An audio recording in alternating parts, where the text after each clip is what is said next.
Hello, everybody, and welcome to another Criminally Stupid. We told you guys there was not going to be a lapse in content. Don't worry. We're still going to continue making fun of total fucking dopes on the internet.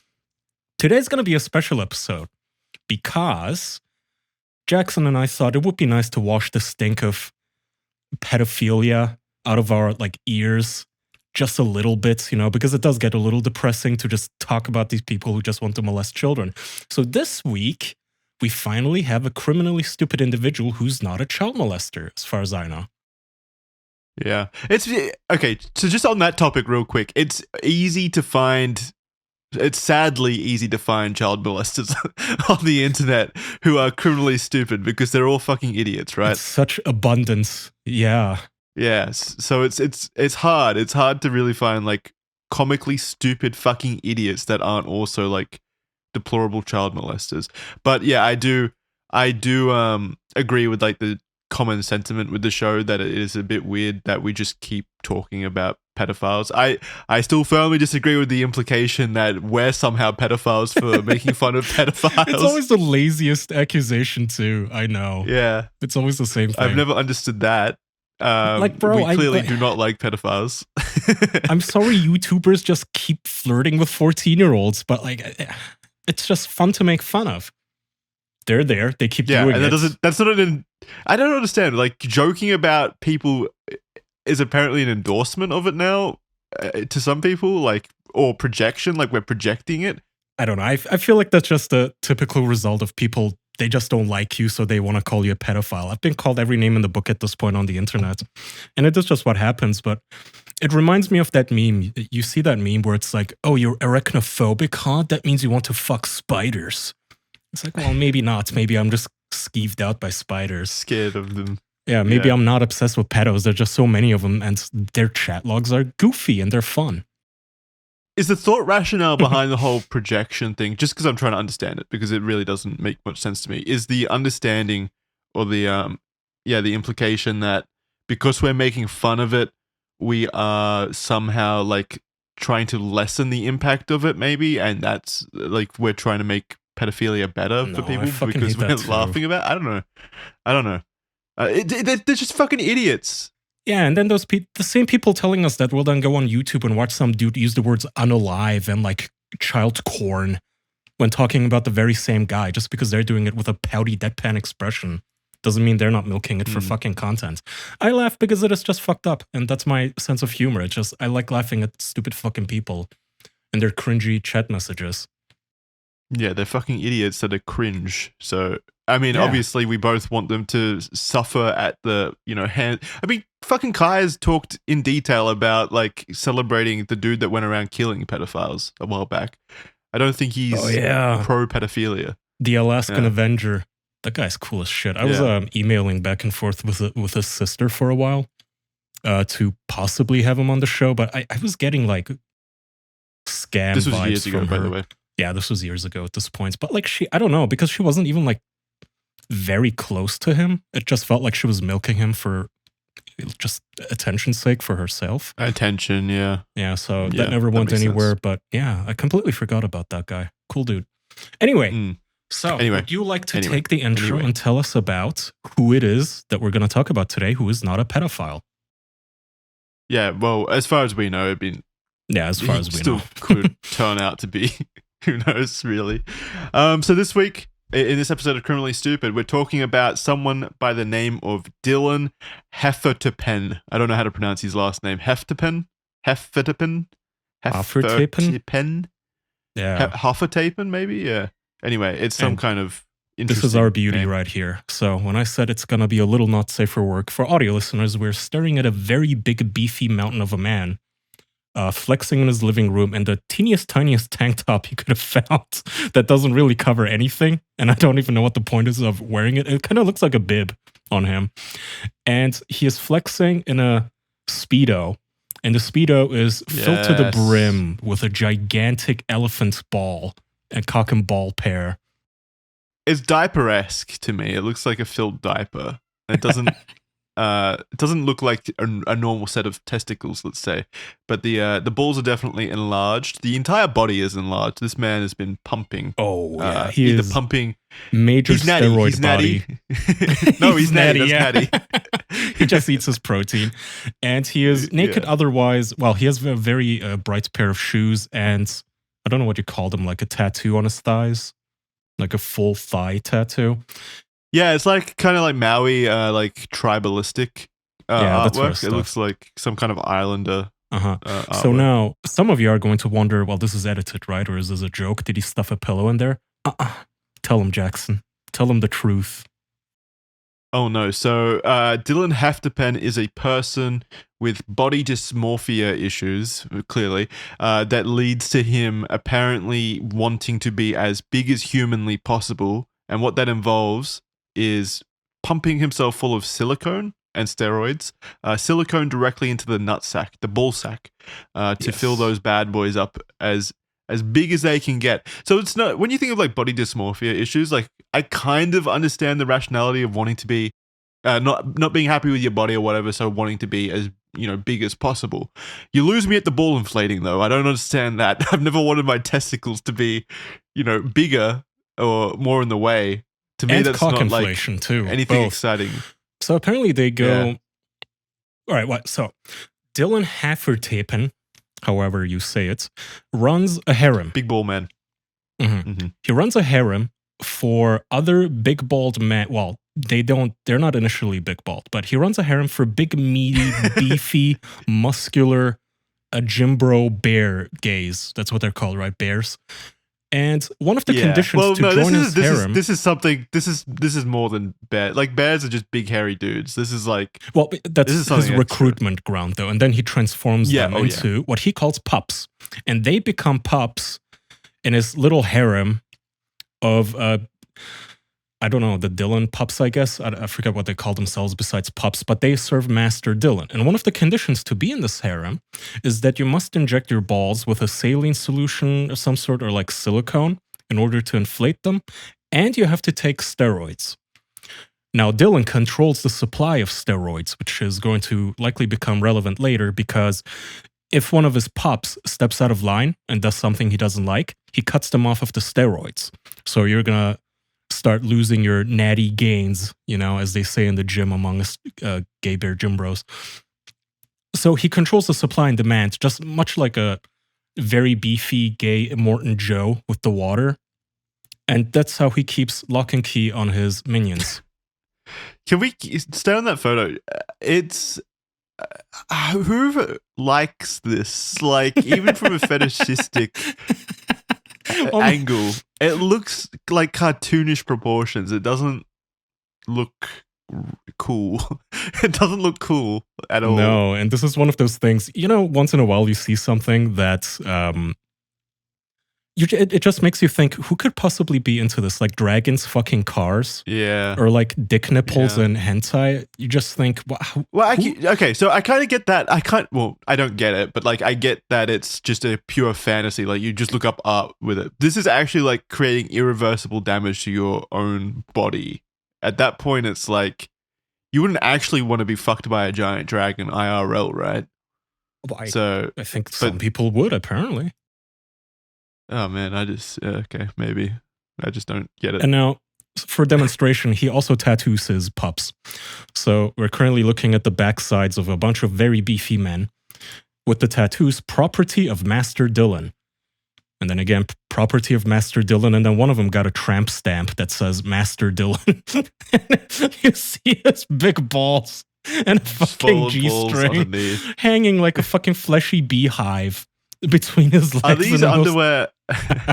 Is the underwear specifically made for this? Like, do you have to Google up enlarged testicle underwear G-string to find that particular? That's a good brand? point. I hadn't even thought about it. These must be like custom sewn, right? Yeah, are the underwear like specifically made to cater for the increase in size of the testicles? Like, do they expand with the testicles, or how does it work? It looks like the Hulk's pants. Don't look too closely that you get too absorbed into the picture. But on the left there, that picture, for audio listeners, it's a picture of a man bent over, spread, from the backside, doggy style, and he's wearing a G-string, red G-string. His testicles are below in the underwear, very, very comically large. Yeah, look at the underwear there. It looks like it's a completely different component and fabric that's like, sewn into the G-string. So I feel like they do some custom work. Perhaps. Maybe it's the lighting. I don't know. I didn't hyperanalyze it like that, but the chat is thanking me for zooming in. Somebody's saying I was about to eat. Yeah. We are going to have to censor the absolute shit out of this for the YouTube. 100%. Stop moving around so much. Can you do the thing where like the hentai thing where you add a teeny tiny black strip? Like, hey, we technically censored it. I don't know how. Yeah, we'll see. We'll see what will happen. We'll see. We're going to have to walk around the rules here on this one. Anyway, I'll let you continue. Sorry. Yep. So Dylan was known famously online in the online BDSM and polyamory communities, and he would become a staple piece of a niche master and pup harem, which is what you were talking about. With Dylan as the master, he would train and manipulate his muscle pups, in quotes, until they were willing to do whatever he wanted. I feel like this is... I don't want to lay too much blame, but I feel like this has to be born from like cartoons. It has to be a fetish born from cartoons, right? Oh, yeah. I mean, I would imagine. I'm trying to think of a cartoon that had like a big, strong wolf character growing up. I feel like if you watch that at a developing age and you were sexually attracted, yeah, like a big. He's interested in pups and shit. I'm assuming it's like a big, strong wolf. I think I think he's into bears. I mean, aren't bear babies called cub? Wait. Oh yeah, they're cubs, I guess. No, he's calling them pups, isn't he? He's calling them right. Pups. That's a pup. So yeah. Plus, it goes into the line with the furry community. Well, I guess bears are also in the furry community and stuff. Mm-hmm. Anyway, so yeah.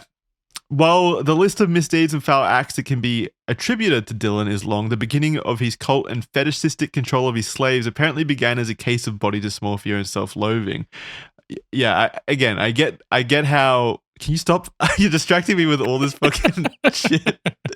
All these pictures that you're showing me. I don't... Yeah. I get the body dysmorphia angle, wanting to be as big as possible, I guess. Big and muscly as possible. But I just don't understand how that relates to testicles. I guess there's some kind of sexual dysmorphia. Yeah, again, I also don't get it. I have seen hentai where the women have tits as big as cars, and I really don't get it. I don't know. Maybe it's like an offshoot of inflation porn, where, the gimmick is they inflate each other like beach balls, essentially. I just didn't understand. I knew that there would be a few people out there with this kind of fetish, but I didn't understand that it was as popular as it is, like this kind of inflation kink. Can someone explain it to me, like why it's attractive?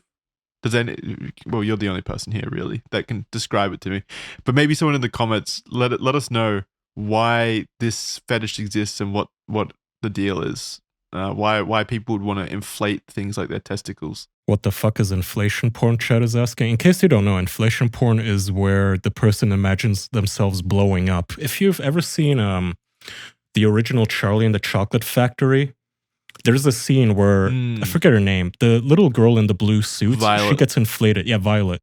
And she gets inflated into a giant blueberry. And I bring that scene up specifically because it is quoted by many, many, many inflation fetishists as their epiphany moments where they realize that they're really into it. Piece de resistance. Yeah. The holy grail. A lot of them will openly tell you this, that they watched Charlie and the Chocolate Factory as a child, and they saw that little girl get blown up into a big blueberry, and they got hard-ons. And it became a lifelong fetish for them to just inflate stuff. So I guess it makes sense if you see something like that during like a development period in your psyche where you're starting to get erections and shit like that, starting to explore your sexuality or something, and something like that happens, and you begin to hyper focus on that during the development stage. I guess that could explain it. I would imagine so, yeah. I get someone in chat said it's hard to explain why unless you have the fetish. So yeah. I guess that's the same with all fetishes. So his particular case of body dysmorphia revolved around the idea of attempting to get as absolutely swole and big as possible, like a bodybuilder, but even more cartoonish, really. In this clip, do you want to open the clip? In this clip from an interview with ABC in 2016, Dylan describes his alleged former body dysmorphia in the below quote. Keep in mind, this is in relation to the fact that he had gotten so big at the time that he was put in the hospital due to blood pressure and heart-related issues. In fact, his heart needed to be shocked back to normal due to his blood pressure issues stemming from all the injections and stuff. So he's putting his body on the line. His infatuation with getting huge ultimately landed him in the hospital. He had gotten so big, his blood pressure was so high, he had to have his heart shocked back to normal. I had negotiated with myself that, this is early stages. It would have been okay to it looks way smaller succumb to death at an early age by pushing myself beyond what my body was capable of. The story concludes with your typical bullshit fairy tale ending, with Dylan claiming that so after happy. 3 years of therapy, he's now happy with the way he looks. While on its face, or rather, on its balls. Wait. That statement seems... I just love this, like, in every photo, even though this is a very goofy-ass lifestyle to me, in every photo, they genuinely seem like wholesomely happy. Him and his pups in every photo, they just seem happy and content. But Yeah, it's gonna get dark. It's just a bunch of bros on the couch, cuddling up, chilling with their big, fearsome, fearless master standing at the helm. You're looking Is like that a big fat surfboard in the babe. background as well? Yes, it is. I don't know what surfboard could possibly sustain these men's weights, but yeah. I want to see all four of them on it surfing. Cuddling. Yeah. Yeah. With their big testicles swaying in the wind. Okay, so Dylan makes the claim that over the course of 3 years, beginning in 2013, so we're going back quite a while, he would conquer his body dysmorphia and become a more healthy individual, no longer obsessed with being as physically large as possible. However, in the same year of 2013, when he began his therapy, he also took the first dive in forming his muscle pup harem. Dylan was also known as Ekigyu and Gogeta on DeviantArt and Fur Affinity, and he would become the creator, developer, and administrator of the furry art website known as Furry Art Pile in 2008, which would later rebrand to Art Piles in 2010. Oh, he's a furry too. Oh, yeah. Well, they're called pups and shit. Of course. Yeah. Of course he's a furry. Do you think they would also have to have like custom fursuits? Because how are you going to fit that bulge into a normal one, right? Unless, I guess you could like cut a hole into it. I would wager a guess that inflation as a kink and ball enlargement and enlargement of the body and stuff like that is like a fetish that is predominantly in the furry community. I feel like that is a very furry community thing. No kind of research done into that. Generally, these sort of paraphilias, they come in clusters. Like nobody is just into inflation, right? Usually when you have a furry who's into inflation sort of stuff, it's gonna be very rare the case that he says, no, I'm just into putting silicone in my balls, but nothing else. I don't want any part of that other stuff. They're usually I very have nothing to back this up. I have nothing to back this belief up other than like I've seen furries on Twitter and stuff that like post hentai pictures frequently of like things like vor and this kind of enlargement of the body artwork, whatever it's called. So I've seen a lot of them do that. Mega and it seems like vor, inflation, dronification. Bro, we could make a whole episode of just the fucking kinks that I find out about just from following lolcows on like Twitter that I never thought were a thing. What the fuck is dronification? Dronification is when it's a kink where you basically let go of your humanity and you become a worker drone for the master, queen bee.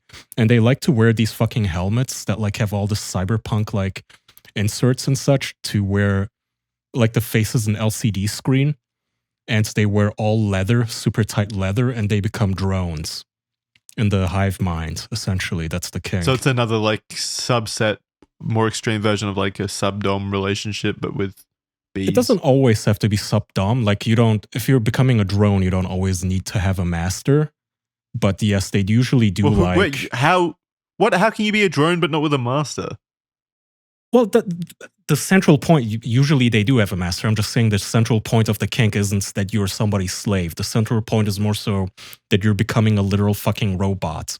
And actually, there's a fucking fetish cult they have a Discord where you need to pledge loyalty to the Queen drone.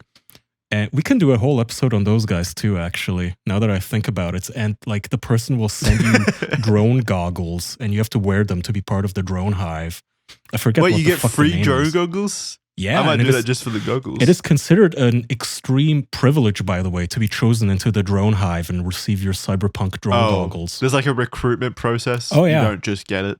Oh no, none of these fetish communities ever or cults, they never just let anybody in, Jackson. Come on.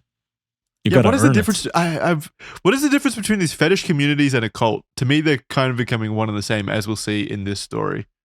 Yeah, not much. I mean, then again, what is the difference between a cult and just a fetish community? Usually cults are... Isn't almost every cult just, hey, by the way, God told me I need to have sex with your wife. So, this is either happening or you're out of the cult. God is so chill like that, just trying to get me laid. All right, let's continue. Where were we? So Dylan, as a twisted form of healing and control over his body dysmorphia issues, placed his issues onto the bodies, literally, of others, and would use his online fame in the furry art community to manipulate fans. Remember, because he had this successful furry art website that he developed himself. So he was like a software developer or whatever. He made this website for furries to post their artwork to and stuff, and it became popular as an alternative to like DeviantArt at the time. So pretty popular within those niche communities, and he attracted an audience due to that. These were primarily men who were at a low point in their lives, suffering from the same kind of things that Dylan knew of and experienced himself, so he was in a prime position to take advantage of it. And what exactly did he want? Again, he was hyper-focused on creating the perfect male body, his ideal form. And these men that would come into his life and join his harem, they would be the perfect canvases to, put this onto, to sculpt, to create the largest testicles that have ever existed. Dylan had various rituals the pups in his harem must go through to appease their master, such as wearing a lock and a chain around their neck for which only he had the key, getting a tattoo stating property of Master Dylan on their lower back, which we've already seen, and even signing a legally binding contract to Dylan, because what else speaks to love more than a contract? This contract required his pups to become his. At Dylan's discretion, they must submit to body modifications, surrender their salary to him, legally change their name, and cut off contact with anyone outside the harem. Well, so again, that's like literally cult stuff. That's like 1-to-1 with what a cult would do. In fact, absolutely. That's exactly what cults do. And people agree to this. Like, yes, here, you can have my income. Honestly, why do I even bother with this show, being nice to people? Everybody in this chat should be pledging their incomes to me right now, all of it. $5 isn't enough. Well, they do, kind of. Oh, yeah. Not enough. We're I want generous all of it. like that. No, I'm more than content with the $5 our patrons give us, so thank you for that. Kai is unhinged and going off the deep end with this kind of cult fetishistic lifestyle that he's leading into. What are you looking at right now? The drone? Is that a drone? Yes, I wanted to show everybody what dronification looks like, and it's similar to this, where they wear these LED lights on their faces. That looks sick. Yeah, Jackson. Well, apart from expect? No, I meant like sick as in awesome. Everything from the neck down doesn't though. What's happening down there? I don't like that. I mean, I forget what this other kink is called, where they restrain themselves, I guess. But yeah, I mean, the point is that dronification is you wear these goofy ass masks, and this is it. You're a wriggly worm. Try to sing Jesus. Wait, can you pause it and scroll up? I want to actually read the tweet out. Okay, so this is a quote. Okay, go ahead. The second dronification session, a full gas mask, blindfold, a very large gag, and shoved back into the latex sleep sack for another 5+ hours. By this point, it's just a squirming, needy, obedient object, a drone waiting to obey commands. Obedience is pleasure after all. Oh, Jesus. All right, enough of that. Let's get out of this. For audio listeners, by the way, we haven't described it, but it's a man in a big latex... I don't even know what you would call this. Just it's a sleep sack. I guess. It says it right there. Yeah, that's the best. And he's restrained, and he's like wriggling around like a little maggot. And he has an LED light, headphones, and like cat ears, and a gas mask. Yeah, it's like been modified. It's like a gamer helmet. By the way, 5 hours like this, I would genuinely fucking cry. This is you could not possibly Torture. traumatize me more. If you had a claustrophobia, oh my God, this is horrific. Anyway, let's continue. Yeah, it's not doing anything for me. So I guess I'm not part of the dronification fetish club. I'll find my club eventually, guys. But right now, it's not any of these ones. Getting fit is the #1 way to prevent yourself from getting criminally stupid, and FitBod makes it as easy as possible to stay in shape. I love partnering with FitBod personally because they make it as easy as possible for new beginners to get into, working out and staying fit. That means people that are too nervous, confused, embarrassed, shy, all those words, bashful. It makes it as easy as possible for them to get into something that is just a net positive to you, regardless of how hard you work out or what activities you're doing or what goal you have. Just moving around and working out every couple of days is just the best way to feel good about yourself. So it's a net positive across the board. And how FitBod helps is that it's a fitness app that takes all of your available workout equipment, all of your goals, and what it does, it takes all of that information and it builds a comprehensive workout plan suited for your needs and your goals. I myself have been using FitBod for a while now to track my own progress in cardio. That's my current goal. I'm trying to just get better at cardio so that I'm not so out of breath all the time whenever I'm, out and about traveling. I just sit at a computer desk for too much. So cardio is very important to me to make sure that I'm, able to survive in the outside world currently. And with FitBod and their useful analytical tools, as well as their customizable workouts, it's made it so easy to keep track of everything, which is great. It takes a load off your back, right? You can just focus on not having to worry about all these extraneous details. You can just look at the app, see what you need to do it, and feel good knowing that you're making progress towards your goal. And with over 1,000 demonstration videos, you can rest easy knowing that you won't hurt yourself in the process, because you can just look up a video on the app on how to do that particular exercise that the app is asking you to do in a safe way, in the correct form. So add FitBod to your workout essentials right now. Join FitBod today to get your personalized workout plan. Get 25% off your subscription, or try the app free at fitbod.me/criminally-stupid. That's fitbod.me/criminally-stupid. Thank you to FitBod for supporting the show. They've really taken a leap of faith with us over at Criminally Stupid, and it really would mean a lot to us if you guys went and checked them out and thanked them for the support, because I was never expecting anyone to sponsor the show. So big thank you to FitBod, and thank you for listening to the sponsor slot. Check them out in the description below if you feel like working out. And now back to the show. So while the entire contract was posted online, it is rather long, and as such, highlights are below that we're going to read from right now. Do you want to read it? Okie dokie. It begins. So this is the contract that he made them all sign, everyone in his harem. He writes in his contract, the following is a list of rules Pup has in his relationship with his master. The list is by no means complete and will be added to over time. Semicolon. The golden rule. All orders are to be carried out quickly, fully, and without protest. A pup is to fulfill all of his duties in a mindset of duty, loyalty, love, and obedience towards master. Mind. A pup's mind is the exclusive property of master at all times. As such, virtue will be a significant part of the relationship shared between a pup and his master. Fundamental to the act of slavery is the practice of the virtues of trust, honesty, openness, loyalty, and obedience. Somebody's asking, so are these guys just openly gay? What was the giveaway? Yeah, what do you mean? No, they're in the closet. They're as straight as possible. This is just what dudes do. You got him, detective. Criminally stupid. This is gay people. This isn't just gay people. This is people inflating their balls to comically large sizes and killing each other in the process. Spoiler alert. Hold on. This isn't representative of the gay community or anything. The contract continues. Without the practice of these virtues, there can be no true slavery.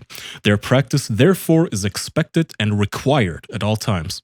A master is only interested in his pup's complete, enduring, and total loyalty. Reserved and conditional loyalty, or loyalty when it is convenient, is worthless. A pup is to stand by his master through all obstacles.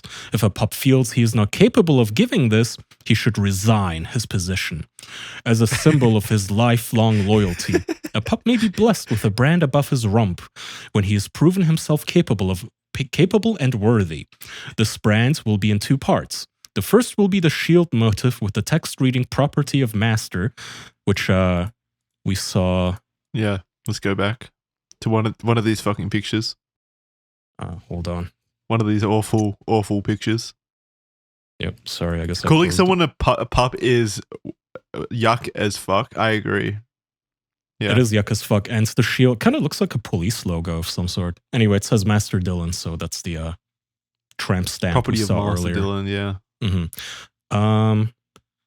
He may be blessed with a brand above his rump when he has proved himself to be capable and worthy. Oh, wait, so that means this guy is actually above the rump, like above the rest of them. They're just property, but he's been chosen as like a worthy. He's the head pup. sheriff in town. Yeah, he's like the alpha That's pup. why it's a police badge. He's the officer on the scene. This brand will be in 2 parts. The first will be the shield motif with the text reading property of master. The second part, when the pup has earned the privilege of revealing his master's identity, will read the master's first name. The privilege of revealing his first name. If you don't feel like you can give enough loyalty, like unending loyalty from the sounds of it, no questions asked kind of loyalty. If you can't give that, you have to resign your position. What's the process look like for that? Where you resign? Do you have to give like a statement? Do you have to do 2 a weeks press notice? Release? Like, yeah, 2 weeks notice. You gotta stay loyal for those 2 weeks. Like this is a contract. Yeah, but doesn't it defeat the purpose if they have the option of quitting anytime? That's not how slavery works, right? That means they're not really your property if they can quit at any time. You should edit in a loophole there that it needs to be some sort of a like divorce procedure where the pup owes you half of his shit if you ever leave. We got to remember they're operating in a legal framework of, civilized society. So there's only so much they can do. I mean, is this legally binding? Yeah, that's what I was going to ask. Do you think this contract could be taken to like a, what are they called? A notarizer? I don't know. Yeah, that's a good question. Do you have to, a notary? That's it. Do you have to like have a witness watch you both sign it at the same time, and they have to be called into court to testify to it? Like, how does this work? I have no idea. I have a gut feeling that it's not legally enforceable. I feel like it is. Well, the thing is, I don't feel like there's anything in this that would fly in the face directly of any laws, except maybe the slavery parts. I mean, I don't think you can, even with consent from both parties, I don't think you can have the literal word, you are going to be my slave, and I don't practicing slavery. Yeah, I don't think you can sign away your free will. I don't think that's a possibility. Yeah, I don't know. Unless they also have like clauses that say we're all LARPing and this is basically just a job position. I don't know. Very interesting, though. I would imagine that you could possibly find a lawyer to try to enforce this, but also if you're one of the pups, I'm sure you would have an easy time finding a lawyer to say, hey, the defendant is criminally stupid and this is not enforceable. He was not in the right sense of mind. He was horny. Yeah, plus when you think about it, if this is all just like fetishistic, sexual satisfaction for the people involved, then actually going through the process of enforcing it probably would, disrupt the illusion, right? And the fantasy of it, because then you're actually, like, they're not willingly a part of it. They're not willingly a slave or whatever. Mm-hmm. So it might break it that way. I don't know. Yeah. I mean, honestly, this is... I don't know. It's not that different, though, if you think about it from, like, content creators who molest women and then they make them sign an NDA saying you may never talk about it. Yeah, that's kind of like it. That actually reminds me, I have it here on my desk. I made my wife sign a non-disclosure agreement for my secret chili formula so that she may never share my secret ingredients with anybody in life without my written permission. It seems rather quaint in comparison. I don't know. That was very fucking scary where you were going with that, bringing up that you made your wife sign an NDA while we're talking about this. I was like, Jesus Christ, where is this going? Why are you bringing it up right now in relation to what we just talked about? No, hold on. Can I show this at all? Well, why would you Wait, show what it? the fuck? You can't. I can open my cam and to stream? Well, no. Hold on, I can hide her name, but I'm not joking. This is a real NDA that I printed out. And it says non-disclosure agreement for Wormlord's secret chili formula. Whereas the Wormlord is the sole creator and guardian of the infamous chili formula, herein referred to as the secret formula, a culinary masterpiece that has tantalized taste buds far and wide, known for its mouth-watering aroma and clandestine blend of spices and balancing sweetness. So you're okay. I see your whole fetish is role playing as like fucking Mr. Krabs or something. You're in a completely different sexual like. That's not sexual. Scenario. Everybody likes my fucking chili, and I have to guard it. Okay. It's sexual if you're making your wife sign an NDA to guard the secrets. It sounds like you're getting some kind of joy out of it. She sees what I put in it. She has to sign it and promise not to tell anybody. Isn't that covered by like marriage clauses though? I don't know. Look, I'm just autistic and I like teasing my wife. That's it. Cute. I'll continue. A pup will profess his love, his loyalty, and his devotion to his master at all opportunities he can. As a pup progresses deeper into his subspace, a pup may find his ability to create words and coherent sentences is diminished. Whimpering and grunting are usually considered adequate substitutions. This is also one of the parts of a like slave-master relationship is a mind melting, mind breaking, mind breaking. Where, hey, you're gonna be such a fucking mindless drone. You're just gonna be able to bark at me once I'm done with you. When a pup is in subspace, all these like doms and shit always talk a big talk, and they're like, oh yeah, it's gonna be such an incredible like mind breaking experience where you won't even be able to talk afterwards. And I doubt it's usually that case. No, I mean usually, again, with the dronification specifically, they do kind of become stupid because they inject themselves with all sorts of substances like hormones and steroids and just estrogen and drugs and like fentanyl, and they genuinely do become fucking idiots. So sometimes it does work. Anyway, when a pup is in subspace, he's not to look directly at his master's face. A pup has not earned that privilege, and a pup is not worthy of looking upon the perfection of his master's face. So just a reminder, this is the face you're not allowed to look at. You have to avert your eyes. He looks like so... cute's not the right word, but it's not like your hyper masculine face. Like, I know that's the thing about beard.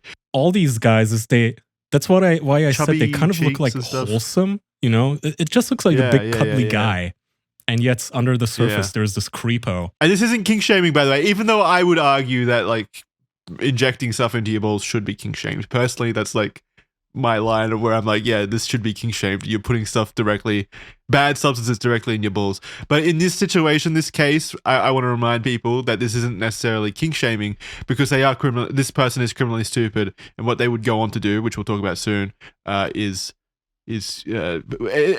fine to make fun of, in my opinion, because he does do some fucking deplorable shit. My hot take is that I'm allowed to kink shame. Fuck you. This is funny. Additionally, a pup may never feel worthy of the attention or love that he receives from his master.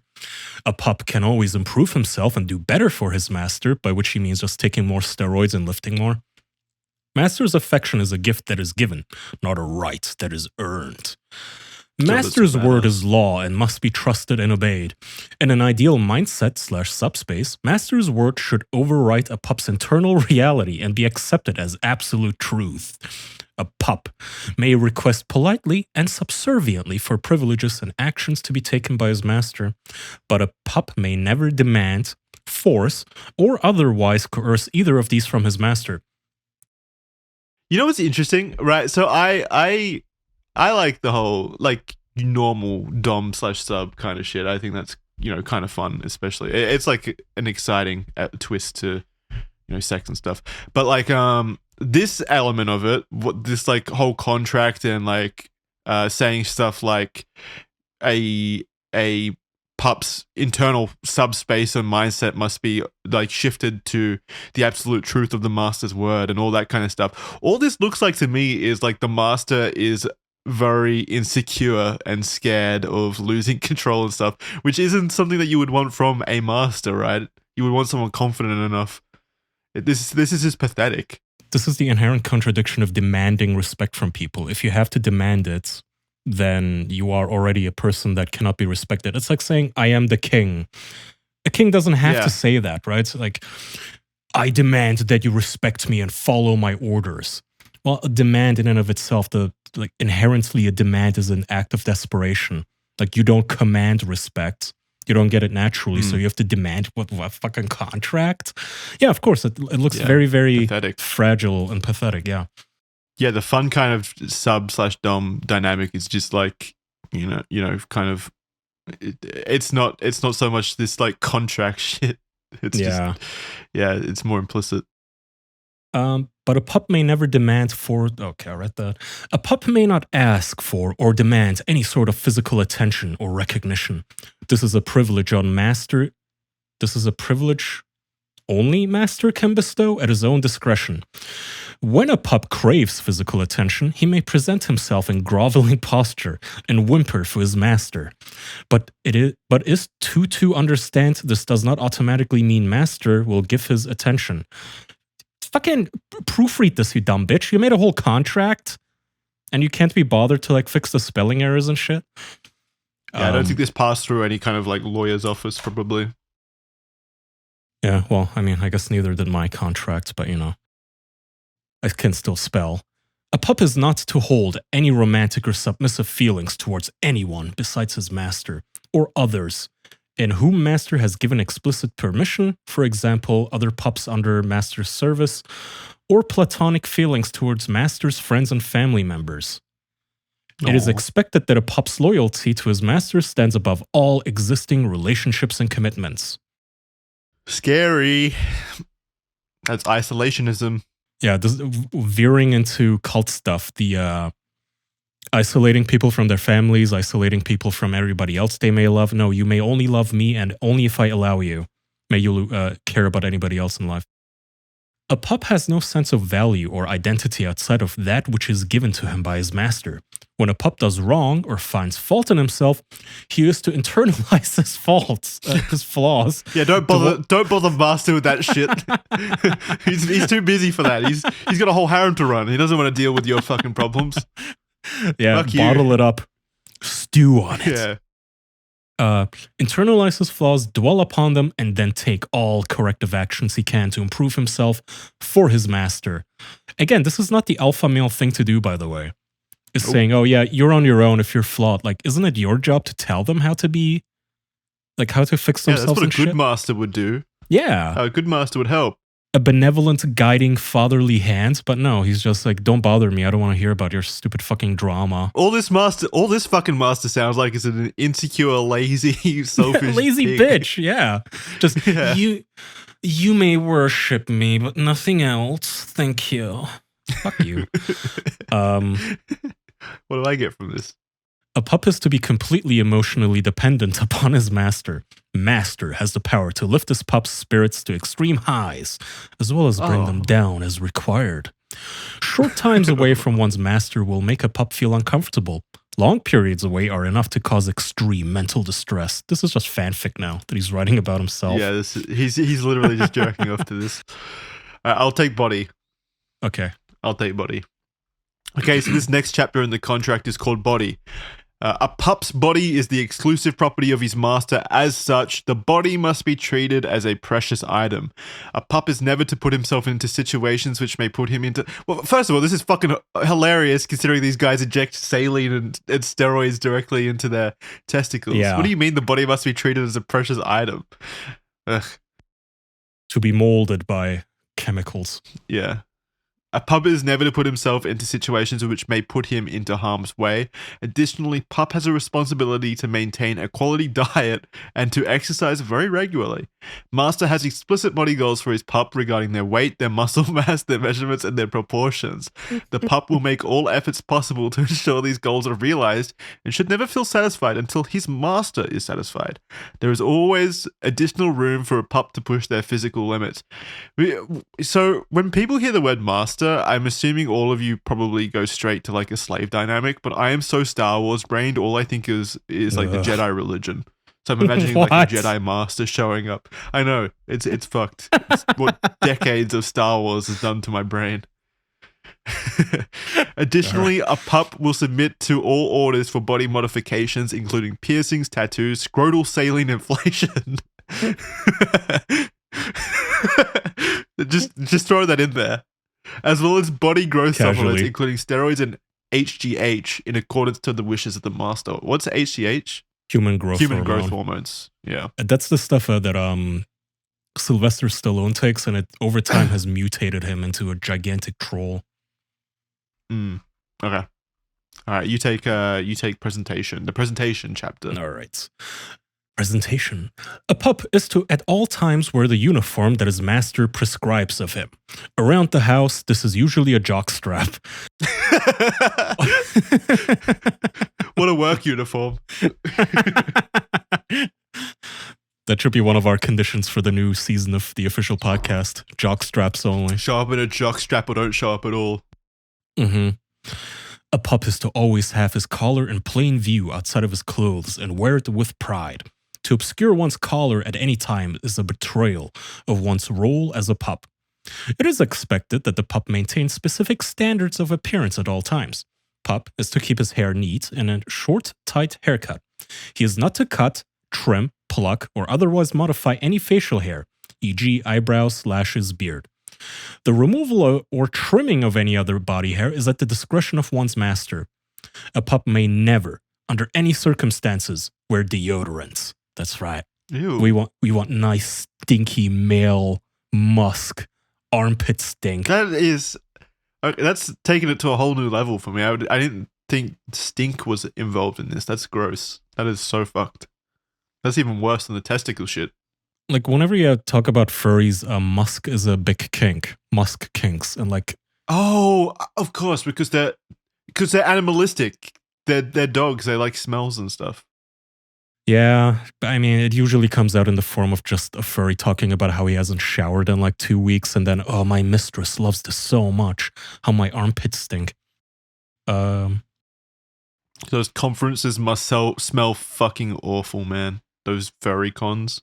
Oh, yeah, for sure. I mean, just because of the pooped-full diapers.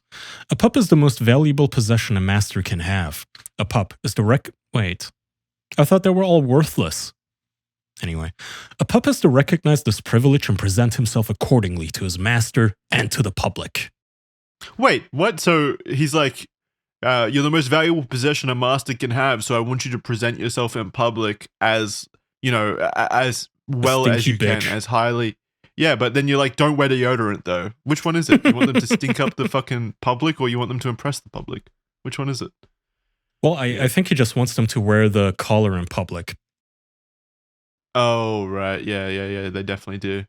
Okay, sexuality. I'll take the next chapter, sexuality. Go ahead. A pup's sexuality is the exclusive property of his master. As such, a pup is to remain exclusively sexually chaste to his master unless his master grants specific exemptions. A pup is sexually available to his master at all times. A pup may only experience sexual pleasure through his master. The more sexually pent up the pup is... I hate saying the word pup so much. The more sexually pent up the pup is, the more he is to crave and desire his master and use it to drive him further into his subspace. A pup must never sexually touch himself sexually. A pup must never sexually touch himself sexually or masturbate without his master's explicit permission. To come without permission from one's master is a betrayal of the highest order. It goes all the way to the top. That kind of action. A betrayal. You may not coom without me, pup. You are a traitor and a scum if you do that, if you come without permission. All right. At home, a pup is not to rest until all of his duties have been performed to a standard both satisfactory to the master and the pup. It is expected that all household chores are to be performed by the pup promptly and effectively. When all duties are satisfactorily performed, a pup may then rest at the feet of his master. Great. Aww, what a reward. That's so cute. So cute, guys. They just curl up at the end of the bed. God, he actually wants to treat them like literal fucking dogs. I hope not. I hope this isn't how he treats dogs. Ugh, oh God, I don't want to think about that. He is a furry. Oh no. Whether the master is present or not, a pup is to perform his morning ritual. When master is present, he is to grovel before his master and give his thanks to his master every day, bringing himself to a submissive flurry of emotion. When master is not present, it is expected that a pup do the same before photographs of his master. Like it's fucking Kim Jong-un. I know. Bow to the photo of master. Bow. Do you want to take the next one? All right. Yep, a pup's social identity belongs to his master. As such, a pup will identify as any name that his master bestows upon him. If the name sticks, the pup will be encouraged to change the name legally. This decision will not be made. A pup's social world is his master. Over the duration of his service, it is expected that the social connections outside of one's master fall away until the pup is completely socially and emotionally dependent upon his master, finding contact with other people pointless, unfruitful, and unfulfilling. With due training, a pup will have difficulty engaging with people socially without introduction from one's master, viewing most relationships as instrumentally as a means to an end. A pup is to be contactable by his master at all times. Master will give his pup a cell phone. Saved onto it will be only the master's telephone number and important work contacts. Anybody who wishes to contact pup must go through his master first. Master, this is ironic. Master has a right to privacy. Any unwelcome invasion to master's privacy will be severely punished. As a pup, you waive any expectations of privacy from your master. Christ, this is so mentally ill. I know. So just to give you an idea, by the way, every pony, this is what it looks like when you're being worshipped in the morning by your pups. And for audio listeners, it's three dudes in jock straps and a G-string. And they have very hairy buttholes. And they're all kneeling at the feet of Dylan the master pup. And they're naked for everything except the jock strap. And they're kneeling and they're worshipping him. Which is very, very kawaii. It's a lovely scene of camaraderie, bromanship, and love, I guess. I wish I did see this. I know that room fucking stinks too. Oh yeah, for sure. I mean, all of the photos from this are so fucking hysterical because it just looks like a bunch of. So for like audio listeners, imagine the dwarfs from Lord of the Rings, but if they were like really gay, because a lot of them actually look like the dwarfs with the big bushy beard included. It's almost cute if it wasn't so fucked up. Yeah, you know, if I could get it, not get it, but I could be down with it in like them doing their own thing if it didn't come down to the ball stuff and like the steroid use and the like slave contract kind of isolationism aspect of it. Not to mention the thing that we're about to bring up, and here is one of them twerking. Stop. I don't. That's too far. I don't want to see that. Okay, You're sorry. a sick man, Kaya. Okay, where are we at? Finances? yeah. Let's talk finances after that. Yeah, sure. Why not? All right. How's your 401k, Kaya? A pup is to relinquish his salary to his master, who will ensure the money is securely saved. Securely saved on my account. Thank you, by the way, for the check. Every week/fortnight, a pup will get an allowance loaded onto a prepaid card. This allowance will be both based upon the pup's performance and anticipated needs in the coming weeks. Master has the right to view his pup's transaction history at any time. Makes sense. Yeah, of course. You gotta own these people by the balls. You gotta keep a track of the finances, especially when you're running a full, harem of pups. Shit gets expensive. I'm sure you gotta buy, dog food and stuff like that. I think. Diapers, collars, G-strings. G-strings. Yeah. So that was a look into the contract. Obviously, a pretty direct ownership thing. Pretty deplorable. Gross. Where Dylan's manipulations would come to a head was through his obsession.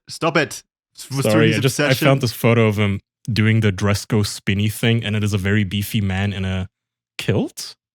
And it's a very adorable photo. Again, if he wasn't such a gigantic creep, this is almost endearing. Yeah, it would be almost endearing. Like they look like they're happy and having fun, but then there's like this deep, insidious side to it that we're going to get into. So where Dylan's manipulation would come to a head was through his obsession with getting ever larger, specifically the inflation of his balls and those of his pups through the injection of silicone. This is obviously I mean, it should go without saying, an inherently dangerous practice that has proven to cause a host of issues in the body across a multitude of cases, which is where we come to the first situation that created a bit of a headache for Dylan and the pups, which was the first death of Peter Dovak. Peter Dovak, known online as Get Bigger, was claimed to be a friend of Dylan's and also another somewhat known figure in the same online circles. The two had previously met online and bonded over discussing DeviantArt and, of course, physically growing larger. Dovak, like Dylan, suffered from having, horrific body dysmorphia, and reportedly he had an extremely active metabolism that prevented him from gaining weight easily. Due to this, he would eventually begin to use steroids and develop a fetish for becoming morbidly obese. So it's not getting big and strong, it's just putting as much mass on you as possible, just getting fat. That's a fetish too. What? Do you not know what a feeder is? Or feeder gainer fetish is? It's one of rather mainstream fetish, all things considered. Well, I thought the feeder stuff was more like the actual act of eating and food that was enjoyable to them. Whereas that's is like too, but it's also getting big. Like I remember, everybody thinks I did this to myself, this fucking degenerate brain that I have, aware of everything bad on the internet. But I remember being like 12 years old and looking at German TV, and one of the news stations had a bit about feeders. And I saw a skinny man with his morbidly obese wife, where he was putting a funnel down her throat and pouring molten butter down it just to fatten her up. In case you are one of the like 7 people on the internet who don't know what a feeder gainer fetish is at this point. Yeah, it's just I get it if it's like a food addiction, like you really like food, that makes sense to me, like, or you like the act of feeding someone or being fed, like that kind of relationship aspect. I could understand that. It's just like getting actual, like the fetish being as obese as possible. That's weird. I mean, it's all weird. Dovak presented himself as exactly the kind of person Dylan would target, though was not actually part of the harem, as he already had a husband. A husband who claims that Dovak actually ended up hating Dylan and would only turn to him as he reached a point in his life where he wanted to commit to getting bigger through silicone injections. And Dylan was just the man for the job with his connections. So this Dylan guy, this Dylan Hafertepen, he had all the connections available to get these silicone injections. And Peter Dovak was someone who wanted those silicone injections to get even bigger. Unfortunately, the man he would lead him to, a man by the name of Joe Quader, was rather unskilled, let's say, and yet more than willing to engage in these extremely dangerous practices. Over the course of 3 separate injections, he would have 1 liter of silicone injected into his scrotum and penis. So much. That is a lot of silicone. Yeah, for American listeners, that's like the average size of like just a carton of milk. Like not the gallon jugs, but the smaller ones. Yeah, I mean, it's a lot. That's a lot of that is a lot of fluid to be putting into your body, especially one that's actually like poisonous, and directly into your scrotum and penis. That's for 35 fluid ounces, by the way, for our American listeners. And this isn't like you're injecting just like water or whatever into you, which is also, if you're doing it by like 1 liter, that's also bad. But this is like silicone. This is full of like plastics and stuff like that. It's bad, pretty bad for you. Yeah, you don't want that in your balls. So yeah, definitely not. It was, however, a faulty 4th injection job done by Quader, where he hit a vein and injected the silicone directly into the bloodstream. Yep, which led to Dovak's death on the 16th of November 2017 due to an embolism caused by the silicone. Upon hearing this, Dylan would post that he would no longer be offering advice on silicone injections. he lost his license to teach. This is claimed by Dovak's surviving husband to be an attempt at becoming non-liable, and therefore he has since attempted to make it as public as possible that Dylan was the one who encouraged this. Which makes sense, as we'll see. Shifting blame around. There's a repeated history of this. Do you want me to read this tweet? Yeah, go for it. Okay, this is on Git's actual account on Twitter, but it is, since he died, it is his partner, his boyfriend, husband, posting on it. This is Git's partner Rob, also known as Ari and Gurak. Git passed away last night from lung failure brought about by complications from silicone injection. My life is an empty void without him. I am on Telegram at Dr. Awkward, whatever. For any support and well wishes, thank you. So quick announcement. No big fuss about it, but the man died of having, silicone in his veins, which that has to be such a painful way to go, I would imagine, right? I mean, it's probably like the same as a heart attack, right? An embolism in your veins. It probably causes a heart attack, I would assume. Yeah. Because it stops the blood flow. Technically, I don't really know what an embolism is, but I would imagine just having like goopy sludge in your blood is bad. Yeah, it's a block in the veins, I'm pretty sure, like a big clump that blocks the veins from transporting blood, which probably like drops the blood pressure, which I would assume causes a heart attack, right? Yeah, I mean, I cannot imagine ever wanting a needle near your balls. That sounds like the worst. No, imagine fucking, oh man. Idea. Yeah. Even if you told me, hey, Kaya, this is immortality juice and it's going to give you 100 extra years of life. No. Either you use my arm or fuck off. You're not putting it in my balls. This thing will save your life and also like add years to your life. It has to go directly in your nutsack. No. I'll live my life as a average ball sack man. Thank you. Yeah. So wait, okay, hypothetically, immortality, like genuine immortality, you will never die again, but you have to get an injection into you. It doesn't have to be in your balls.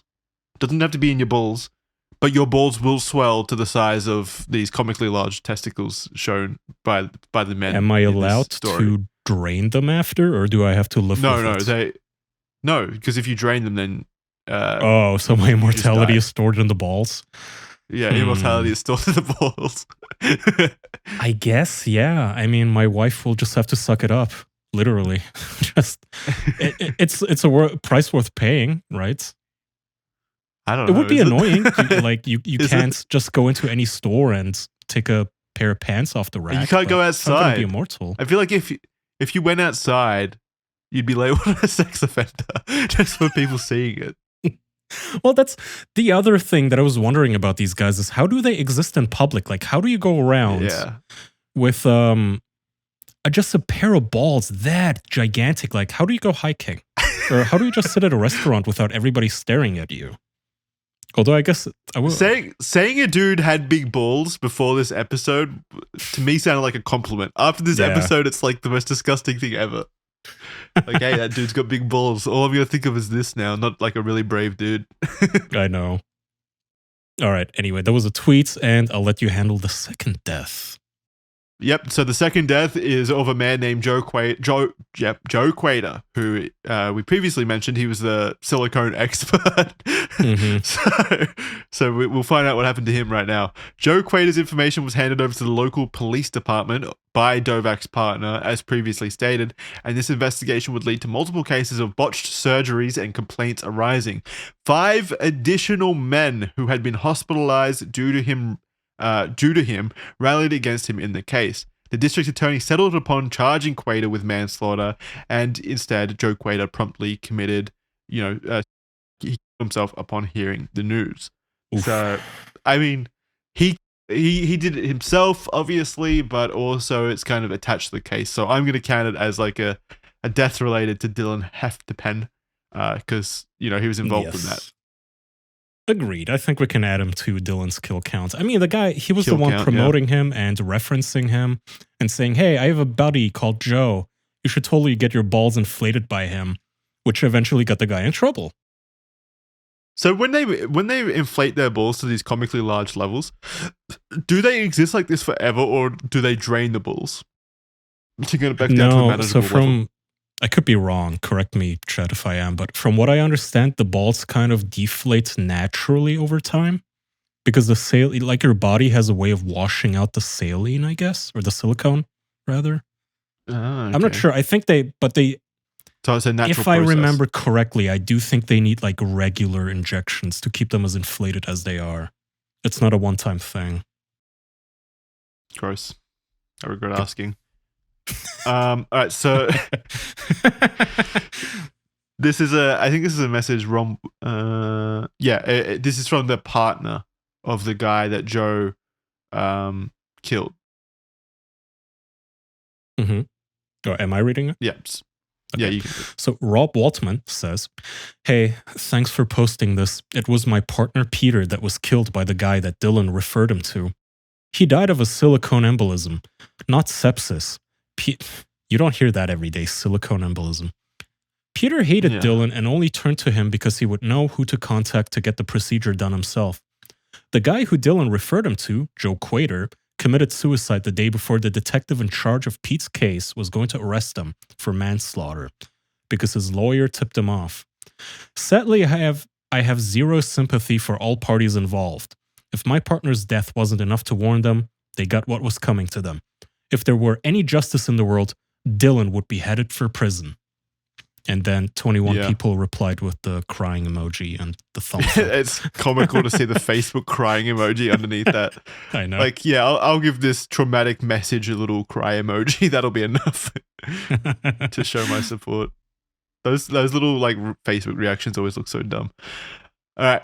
And then we come to the big one, right? Yeah. I agree with Rob Waltman's poster. I wish Dylan headed to prison after that first situation. And if the investigators did their job, they probably should have, because he's implicitly tied to the the death by sending him to this guy Joe Quater to do this illegal. For sure. I would assume it's illegal. I would imagine that you could somehow like find an actual doctor to do this to you, like a cosmetic surgeon to do this safely. But I guess they wanted to cut corners and just went to like a fucking, I don't know, like a tattoo artist who just had the equipment. There is no way. There is no way directly injecting silicone into your testicles is a medically healthy procedure. Yeah, There's no way a doctor I'm would do just that. saying, like in the capitalist US, I'm sure you could find a doctor to at least do it in like a sterilized room. And not hit a vein. I don't think that was the issue. I don't think the sterilized room was the issue. Well, at least the fact that he jammed that thing directly into a vein was the issue. So our next subject is Tank. This is Tank. Now, if you're on audio only, Tank looks exactly like a gay dwarf from The Lord of the Rings. He looks kind of adorable. It's kind of a very like sad story because he looks like just so full of life, and he genuinely just looks like he wants a you know that meme from The Lord of the Rings where the guy goes like, "You have my axe," and it's this dwarf with a big bushy beard? He looks exactly like that guy, except with a nose ring. But he's happy, and he's holding up a piece of paper that says, "Your pup loves you so much, heart." And it's a little like drawing of a heart. To run defense a bit, I only have a problem with the master in the situation, Dylan Hafertepen. I feel bad for the pups because they're clearly like mentally ill and were taken advantage of by someone who wanted to exert control over them and do some disgusting things. So I do feel bad for them, especially none more so than Jack Tank Chapman, who we're talking about right now. So Jack Andrew Chapman, eventually Tank Heathcliff Hafertepen, was born on February 13th, 1990 in Australia. That's where I live. He lived in Melbourne and had graduated from La Trobe University with a Bachelor's of Arts specializing in social research. He was, unfortunately for him, the kind of man Dylan liked. Dylan and Jack would meet online in early 2010 through the furry forums that they frequented, and they would go on to move to the ones Dylan hosted as Jack was a fan of his. At the time of their first interactions, Dylan was living in San Francisco and Jack in Melbourne, Australia. In 2012, their casual chats would soon evolve into something romantic, with them eventually taking up a romantic online relationship. Soon, Jack would fly himself over to California, where he would take part in a beginner contract, by the way, not the full-fledged contract that we saw before. This was the starter wheels of contract. Yeah. Twitch affiliate. This is the trial run. He would take part in a beginner contract with Dylan so he could be tested as a pup before making anything official. According to Dylan, in a website dedicated to Tank Hafertepen, the quote is, "We were determined to make the long-distance relationship work, chatting regularly, making Skype calls, and planning trips. I was unable to visit him in Australia, but he made one more trip to San Francisco before applying to the green card lottery.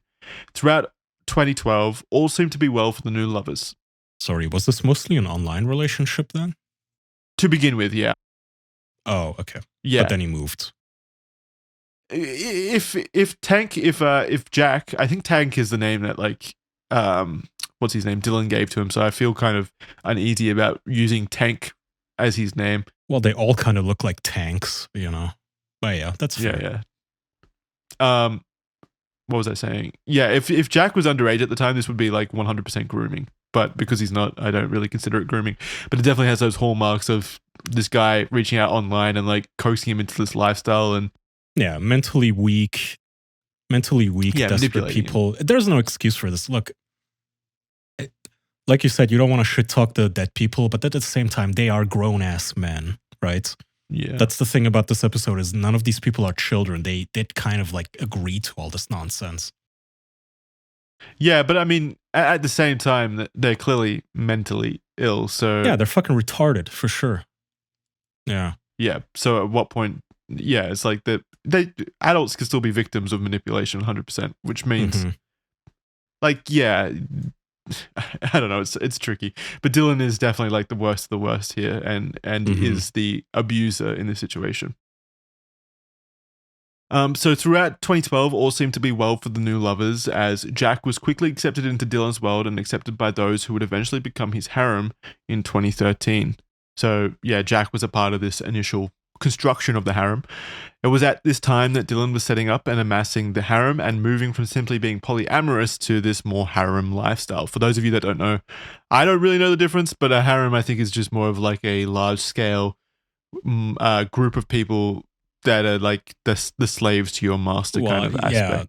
Yeah, a harem comes from the Ottoman Empire, the Caliphate, in which you would have literally a room full of women, like 20 or so women that basically just acted as sex slaves. In this case, big gay bear men with big balls. Yeah. Who were all the... So were they banging each other or just the master? Yes. Both. Okay.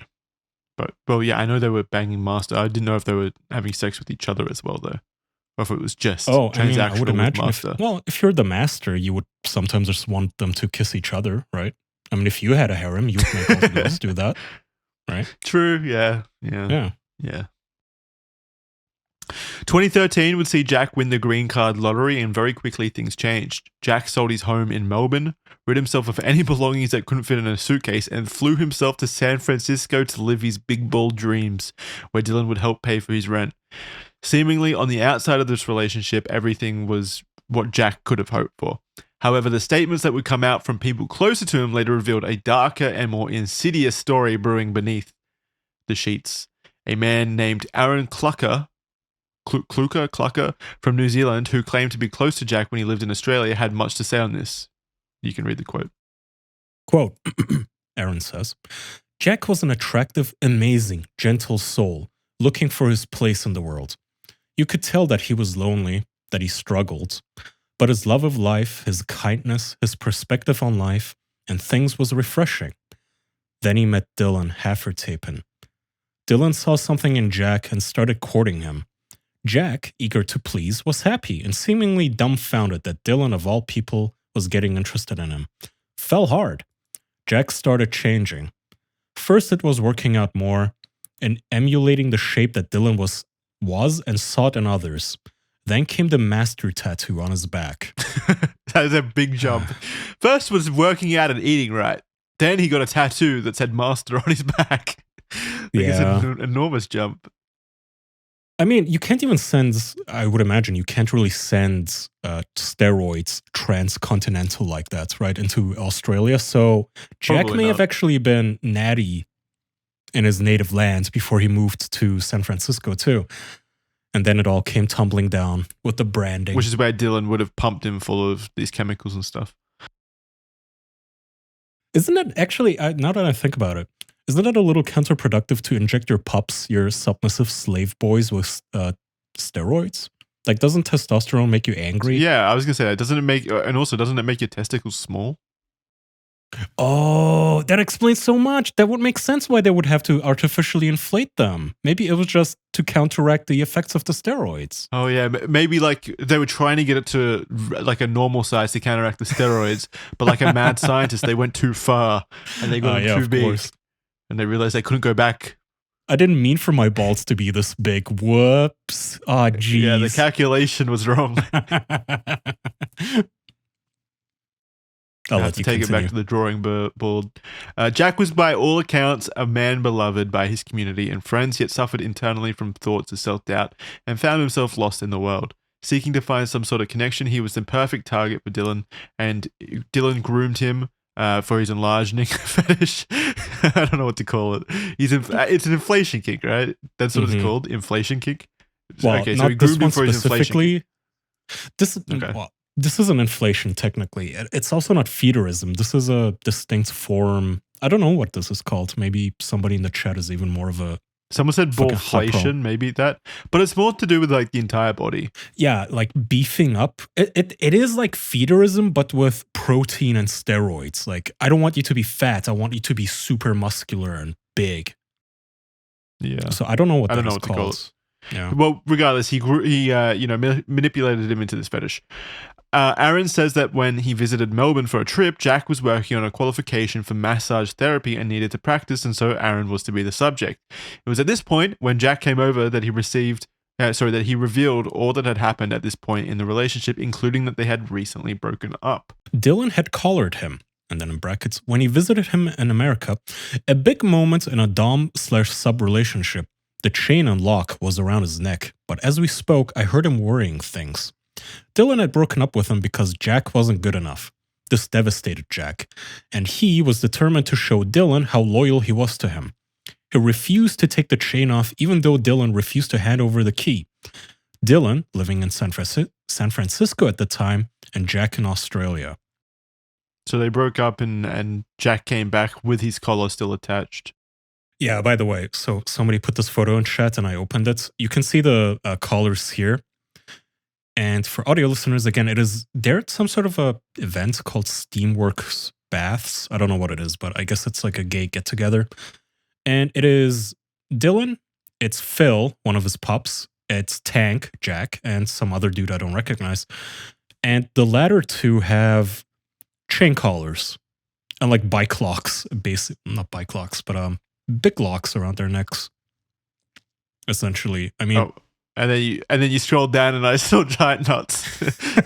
Yes, sorry. I thought this is a friendly event.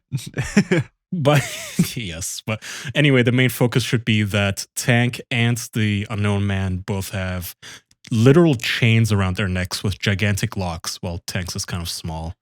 I don't know what that implies or how the sizes are assigned. But he refused to take it off, apparently. It's like a decorative element too. Because there's like, if we go back to that photo. Mm-hmm. Yeah, okay. So then if you go into the document, right, and scroll up to the harem, I've got pictures of everyone in the harem. We have Chuck Alpha Pup Osborne, Matthew Angus Scott, Daniel, of course, Phil, Daniel Hafertepen, Jesus, whatever his name is his husband. Phil Biff Myers. I was saying Phil, this looks like the guy on the left. That's Phil for sure, right? That seems like Phil. Oh, yeah. And then there's, of course, our main guy. And Tank, and Dylan. I cannot recognize the fourth guy here. No, he doesn't seem to be one of them. Yeah, he might just be but he's chained. He's got a chain. Yeah, he's definitely one of the pups. Do we have a final count on the pups? No, how many he had? I don't know. Wait, somebody in chat said it. From left, okay, it's Biff. Okay, Dylan, Tank, and Armin Ellis. A friend. Yeah, it says friend, but he has the collar. Maybe he's like friend. Maybe he's part of a different harem. Yeah, it's a rival harem. All right. Anyway, Aaron tried to be a good friend. So Aaron, the friend of Jack, tried to be a good friend and reason with Jack that soon he would be able to move past this and have more fulfilling relationships with other people. You know that kind of thing where your friend breaks up with someone and you're there to support them and you're like, don't worry, it'll get better. Mm-hmm. That kind of stuff.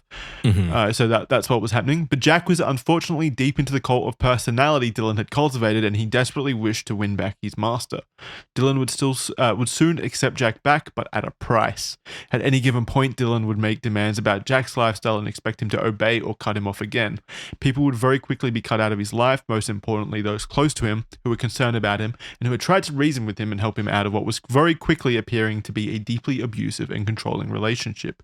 You Jack's think? friends soon learned. What gave it away? The fucking master tattoo or the giant fucking bike lock around his neck? The contract. Jack's friends. Yeah, so many different elements, right? He's increasingly larger and larger testicles. This behavior was compounded and pushed aggressively by Dylan's online popularity, with hordes of gooners on his website defending his behavior. Aaron says that their only hope in seeing Jack survive this abusive cycle was the physical distance between them. This is another quote. Jack won the lottery, the US Green Card Lottery. Then, with short notice, he moved to San Francisco to be with Dylan and his other pups. This is when the abuse escalated. Jack went online to air out issues, and he was reprimanded harshly and worried a lot of us as he fell off the face of the earth into whatever punishment Dylan had created for him. Jack would take all responsibility for anything done wrong, always taking the bullet for Dylan. Dylan had burned through the largest gay community in the United States, and the confrontation of his abuse and his narcissism led him to isolate the people he has abused to keep them from leaving. Dylan had burned through the largest gay community in the United States. I guess he made enemies. Yeah, I think so. Because he eventually he moved away from San Fran after that.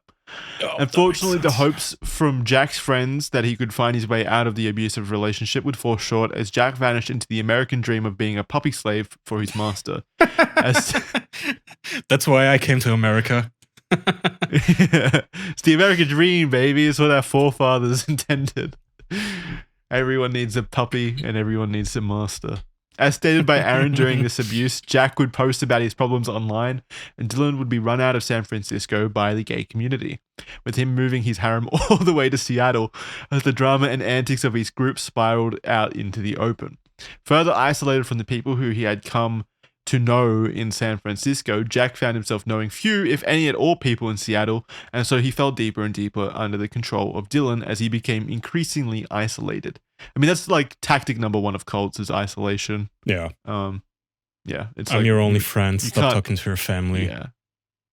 You can't have a cult without that sense of isolation. The conflicted mental state of utter devotion to his master and shattering pain of his own was aired online once before he was advised to remove it. Under the old name of Branded Bull Tank, I think, maybe. Mm-hmm. That anyway, it's a username that Jack used. He would post a long and painful rant about how he is unworthy and a horrible human being because he dared to go visit a friend and get in his hot tub. Do you want to read this post on Jack's? Yeah, I do. God, whatever this is. Yeah, it is sad. Like Tumblr. It looks like Tumblr, and he's posting under the name Brutes and Daddies, or maybe that's just a page. Oh yeah, I think that's just a page. He's branded Bull Tank, and he says. And he leads it with a photo of himself crying, I think. He's very red in the face. Yeah. He says, let's get a few things established. I am shit. I am a shit person. I do horrible and inexcusable things. I am dishonest. I am deceitful. I am a coward. I am stupid. I hurt my master. I don't deserve love. I don't deserve forgiveness. I only deserve to suffer. A pup needs to ask his master and get his permission to meet with people to do activities which are outside of his regular routines. A pup also needs to be upfront with his master about things that might seem suspicious and ask his advice. A pup is to avoid even being in situations which could potentially arouse suspicions in his master.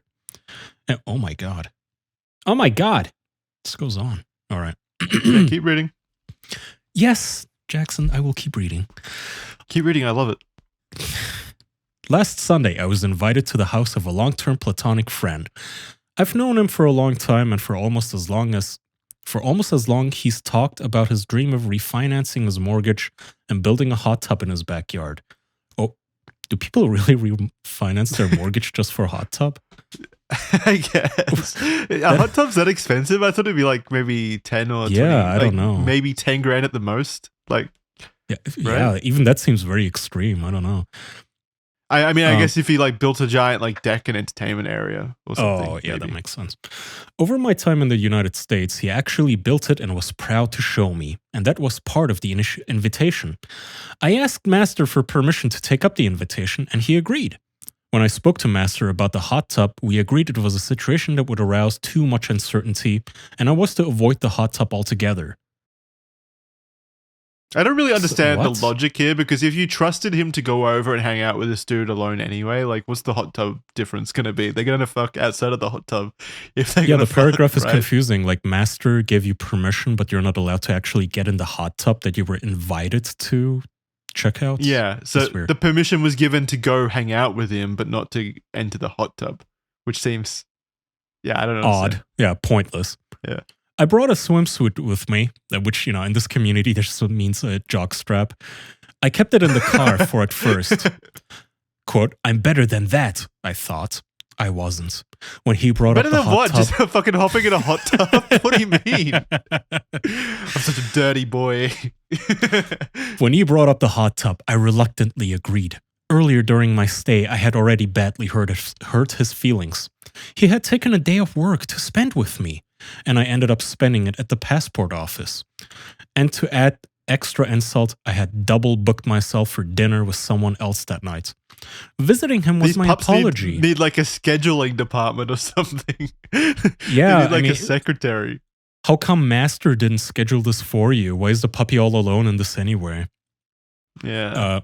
I knew he would be disappointed if I declined his invitation to show off the thing he was most proud of. We had bathed naked before. There has... What a sentence. Have you ever bathed naked with your bros before, Jackson? I'm not gay, so I can't... I don't know how What? common that is. That's not gay. Wow, okay. I've never I guess in Japan it's common, like at onsens and stuff, but no, I've never bathed naked with people. There has never been anything sexually between us, and I knew there wouldn't ever be. I figured it was a rather benign thing to do. At least that's how I rationalized it to myself. I got into the hot tub. We were both wearing swimsuits. We reminisced about some of the production woes of a play we did together, and he described his fondness for a new musical about the childhood of Alison Bechdel on Broadway. What does this have to do with anything? I have no fucking idea, but it does definitely sound gay. I don't even know what Alison Beckley is, but I know Broadway is very gay. I felt guilty and uncomfortable the whole time. When it became too much, I got out, dried myself off, and changed back into my clothes. When Master asked about what I did about that evening, I was too cowardly to tell the truth. I was dishonest. I told my master that I told the friend that my brand needed more time to heal and I couldn't go into the hot tub. It was the second time Master asked that I cracked. I couldn't lie to him again. I love my master. I'm loyal to my master. I would never sleep around on him. This is gonna get clipped on me again, isn't it? There's gonna be angry people on fucking Reddit saying, oh, Kaya is a fucking gay pop in men's bathtubs. At this point, I worry that it doesn't even matter whether I did or not. I've already destroyed his trust. I can't prove a negative. I can't prove that I haven't been unfaithful to him. And even if I could, I still betrayed him. I am still guilty. I still don't deserve to be forgiven. In a post like this, in the past, I would promise to be better. But as I have demonstrated, my words are worthless. Then I would say, don't believe my words, believe my actions when you see them. But I just proved that my actions are worthless too. Jesus. I am untrustworthy. I'm deceitful. I am a coward. I am selfish. I am a bad pup, an awful slave, a bad lover, and a bad friend. What was the bad sorry. lover part? Why did he throw that in there? I don't know. I mean, the pup isn't really supposed to be a lover to the master. I feel like, I feel like this is definitely like being co-written by Dylan, right? I feel like he's been guiding this message. I don't know. This guy definitely seems very low confidence to write something like this. I'm a bad pup, an awful slave, and a bad lover and a bad friend. I'm so sorry. So very deeply sorry. All I can do is throw myself at my master's feet and beg for his mercy. My master deserves only the best from his pups. He deserves perfection, and I have deeply failed. Not only on this occasion, but multiple times. I know in my heart that the worst punishment he could exact is also the one I deserve the most. A future without him. No! Master called me today, his eyes full of tears. It broke my heart to see. At the end of the call, he called me Jack. And when I said I was his pup, he corrected me, saying his pup wouldn't do anything like this. It's Pup so card sad. revoked. Oh no, he's merely Jack now. He's a normie. Please call me pup just one last time. No. I need it. I don't know who I am right now. Is he Jack or is he a pup? He doesn't know. He's suffering. Wait, that's not true. There are a few things I do know. I am shit. I am a shit person. I do horrible and inexcusable things. I am dishonest. I am deceitful. I am a coward. I am stupid. I hurt my master. I don't deserve love. I don't deserve forgiveness. I only deserve to suffer. And I am far away from him right now. And that I am scared with all of my being that I won't be able to see him again. And a larger part of me says that I'm not worthy of that, or anything at all. I know that I love my master. I know that I want to be better and make things right. Jesus. God, that's so sad. This is so sad. The mental damage that has been done to this person by Dylan. I mean, yeah, he was mentally ill before this to be in this position in the first place, but yeah, this is fucked up. This is so... Yeah, I didn't know all this. I had... If I have read this ever in my life, I forgot about it. But yeah, this guy's obviously he has some mental issues, man. Yeah, this is something you would see from like a 15-year-old girl who's just gone through their first breakup, maybe. Yeah, he's like an abused dog. Jesus. No, he is a pup. Yeah. All right. Your turn. Sad situation, definitely. Dylan would yet again break up with Jack, forcing him to grovel and work harder to appease him, all in a big game of control. Though it had seemed for a time that Jack would actually escape all of this, Jack tried to make his own way and forge his own path for several months alone in Seattle with whatever support he could gather, but through all of it, Dylan was still in the background. In an attempt to drag him back, Dylan would attempt to issue a summons to court for the money Dylan had spent on Jack's rent. So, as a way of like getting Jack's attention some more, he would send court orders asking and for bully rent him. money. And bully him. By the way, you can't really do this. You can't just like be like, hey, my gift to you, I'll pay your rent for a month. And then go, yeah. Oh, by the way, you owe me that. Yeah, you owe me. Yeah, it was either a gift or it wasn't. So Jack says on... Very petty. I don't know what platform this is, maybe Instagram. He says, I make about $2,800 a month. It would take 2 months for me to pay him back. Meanwhile, he makes between $300,000 and $400,000 annually. Jesus, it's not about the money. Is that just from the... I wonder if that's just from the fetish website and stuff like that, if there's that much money in it. No, the funny thing about furries is that a lot of furries are in very prestigious like IT jobs. Oddly enough, like furries are genuinely wealthy people for whatever fucking reason. I think it's just like a lot of autistic gay men who work for like Raytheon and shit. And they make a lot of money just programming drones to nuke people. And then, okay, these are DMs. Do you want me to read these? Yep, keep reading. Okay, so is this Tank speaking?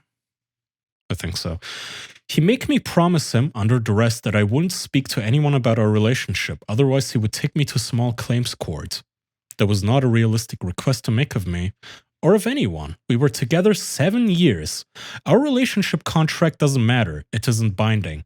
Uh-oh, Jack is waking up. 7 years. Speaking to Chuck recently, Dylan told him he says that he still loves me and wishes we could get a fresh start. Threatening me with court every time he wants my attention is a pretty way of doing it. I think it meant petty. Pretty crappy. Oh, pretty crappy. And then the third party, somebody whose name we don't have, says, you say that like this happened before? ?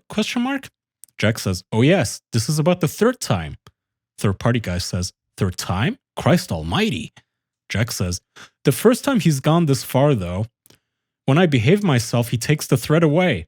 Whenever he's upset with me or wants to get my attention, it comes back. And then there's the court order. Yeah, an actual court order from the small claims court for Jack to pay back the rent, I guess, that Dylan was paying for him. Yeah. And it's dated September 22, 2017. So roughly 8 years ago, 7 years ago or so. So see, Dylan is clearly like extremely insecure as well. If he needs this much control over his puppies, and if they like leave him, he like sends out court orders to try to get their attention and stuff. That speaks to an like incredibly petty and insecure person. Yeah. I'm gonna sue you if you don't worship me. Yeah. In a conversation to a board user named Afear, Jack is quoted as saying this on his relationship with Dylan. Quote, "I emotionally backed off when I knew he could fill me with so much shame that I would either have a nervous breakdown or disassociate with myself." And then there's I think this is this is Master talking to Tank. Yeah, this is Dylan messaging Tank. And he says, again, I cannot tell if this is Twitter or what. I don't know. It's probably a furry app. Wait, no, I think it's Messenger. Fur Affinity. I think it's an old Messenger browser. Could be. Tank, do you feel like you're keeping to our agreement? I just saw this post. I'm not sure how to feel. Are you okay? I hate to do this, but I assume you meant to break our agreements. If this is what you need to heal and move on, please give me a message. I don't want to take you to small claims. I'll give you till tomorrow if you're interested in talking about this. Otherwise, I'm going to act on our agreement. I just hate this. As he's casually threatening him. So he's doing the whole thing where he's subtly trying to threaten him while still coming out as like, oh, I hate that you're making me do this, right? Yeah, Abuser 101, by the way. Don't make me do this to you. Look, when I get home, the dinner is either going to be warm or you're going to get beat. Don't make me do this. Come on. Yeah. I hate doing this. Absolutely narcissistic. Mm-hmm. Unfortunately, as evidenced in his contract he makes them all sign, he has extreme insight into everything his pups post online and was all too aware of this rant that Jack went through previously. And he used this to pull Jack further into his abyss, and he would push anyone who tried to help him away after this post. This is where the abuse became insidious, quiet, and coordinated. Something Aaron, himself having left a narcissistic family, was quick to point out. Aaron, the New Zealand guy from before. The isolation, the defense of the narcissist, the cutting of anyone who questions Dylan in any way while maintaining a bright and bubbly social media presence. Meanwhile, the body morphing, the silicone, the dangerous things they were doing to achieve the body their master wanted continued. There were hints of abuse, of punishments, but they were quickly hidden, removed, and papered over. While Jack had briefly been away, Dylan was ready as ever to replace him. He had trained and groomed his new pup, a man by the name of Angus. What was his name? I think it was Matthew Angus. Angus was the nickname. Matthew Scott. So Matthew Angus Scott. And this guy was intended to take the place of Jack in the harem. So here's our Tank replacement, who is, looks like Tank. Yeah, exactly. Big beefy bro, hairy, very hairy back. Not as hairy as mine, but similar kind of face structure, similar beard. Yeah, same nose ring, same beard, kind of has a mohawk going on. Mm-hmm. So Dylan had trained and groomed this new pup, Angus, to be the exact copy of Jack. Angus would be forced to shave his hair, grow out a big ginger beard, and sculpt his body to look as close to Jack as he could. Jack, though, would return regardless. How do you think Jack felt when he showed up and there was like a carbon clone of him waiting? Okay, I guess we might as well. There's a giant nutsack in the document that Kai just discovered. Yes. Jack would return regardless, and now Dylan had gained 2 more pups to play with. Soon after, the first victim, Peter Dovak, would reach out to Dylan, and promptly he died, obviously, but this would not stop Dylan or make him reconsider his antics. In fact, he would continue and double down on making Jack the focus of his testicular injections as punishment for his previous disobedience. A year after the death of Dovak, Jack would find himself sick and with a persistent cough. This was ignored by Dylan and his pups. Soon after, sadly, Jack too would die of a pulmonary embolism related to silicone in the body. And then we have a photo of him with a ball sack that I honestly don't know. I don't know who this is. I don't know who this is. Which person it is. It's either the new pup or Jack. Either Angus or Jack, right? Yeah. Yeah, and wait, I don't even know if we can show this on Patreon, to be honest. But we can't show it. Bent over a couch or some sort of a table thing, and he has a tramp stamp that says Dylan's property, and he has a ball sack that I think I can confidently say is twice the size of his head. Like each ball is head sized. It is. That is a lot of liters of silicone. Holy shit! It is the size, like, genuinely goes down to his knees. Like, it is the size of his thighs. Yeah, they're gigantic. He actually does look like the cartoon, like, hentai characters in this one. I didn't even know. I thought they would just, like, explode if they ever got that big. I didn't realize that you could just continuously expand them like this. How do you live like this? Like, can you imagine, you know that feeling, because you're a man, I assume that whenever you go grocery shopping, you also do the thing where you, like, try to carry all the groceries from the car to your home in one go. Mm-hmm. Imagine living like that. It's like, just you're always carrying 50 fucking pounds of groceries between your legs. This would be so tedious. Tearing down on your gooch, basically, like how dragging you down feel? And like stretching out your balls to the floor. This would be so painful and annoying at all times. Like, you can't run. You would have to walk with like one of those granny walkers. Surely they regret it as soon as they like come. Well, I don't know. I mean, they're not even allowed to come without Dylan's permission, so. True. Yeah, I guess it's not about them. Immediately, Dylan went into damage control. He even went so far as to log into Jack's account, and he would then go on to masquerade as him, prolonging the death announcement and acting as the now dead man.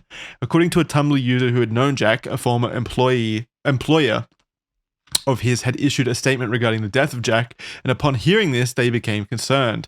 However, they knew this group Jack was a part of received a lot of hate online and did not take this as truth immediately. As mutual friends reached out to Daniel, who was Dylan's husband, they would receive a response immediately claiming that Jack was, quote, fine, end quote. Seemingly good news, but the rumors still persisted the next day. They next reached out to Dylan directly to inform him of the online gossip and asked directly if Jack was okay. Dylan's response was, quote, oh my God, why is everyone so obsessed with us? End quote. In an hour, Dylan would message this Tumblr user again saying that Jack was, quote, rather upset about these rumors and asked for the source of them all. Meanwhile, remember, Jack's dead. Soon, Dylan became demanding and rude and suggested that this user and their friends were the ones spreading the gossip and would be telling Jack just how awful they are, and that Jack would not consider them friends before both Dylan and Jack's accounts blocked them on all social media. 2 hours later after this, Dylan would send out his newsletter where he showed off his modded genitals and dance parties, which is where I think that picture from above comes from. The picture of the nutsack. Mm-hmm. So he had like this newsletter that he would send out showing all the, swollen testicles and shit like that. Oddly enough, he also made a claim that people were starting rumors about his own death, which is a strange play to make given this current rumors around Jack's death. A few hours after that, it was officially announced. So again, a few hours again after that, it was officially announced on Facebook that Jack had died. According to the timeline of the employee's death statement, Jack's time spent in hospital and passing away, and the conversations Dylan had had with this user, it would seem that Jack had in fact died a whole 48 hours previous to this incident.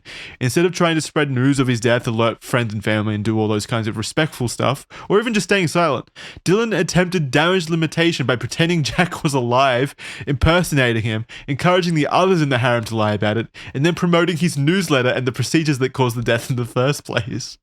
So what the fuck? Oh my God. Like actual scumbag.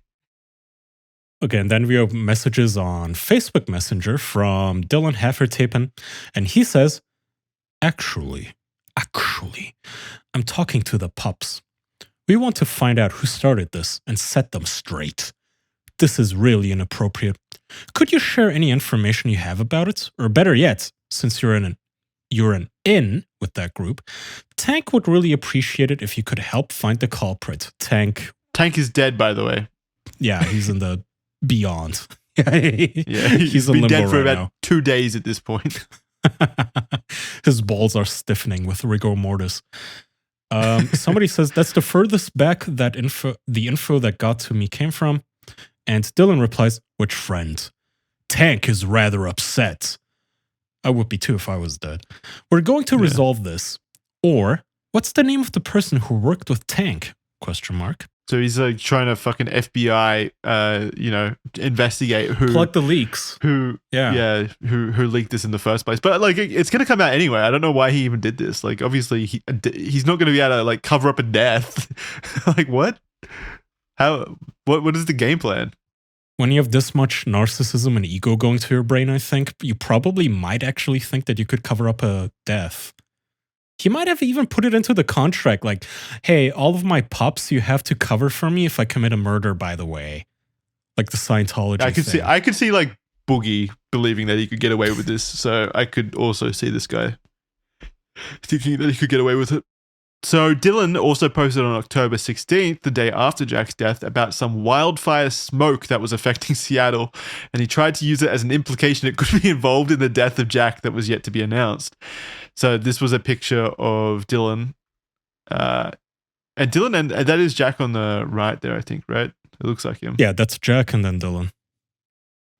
Yep, again, so looking very kawaii. If it didn't have the sad backstory, this is almost cute.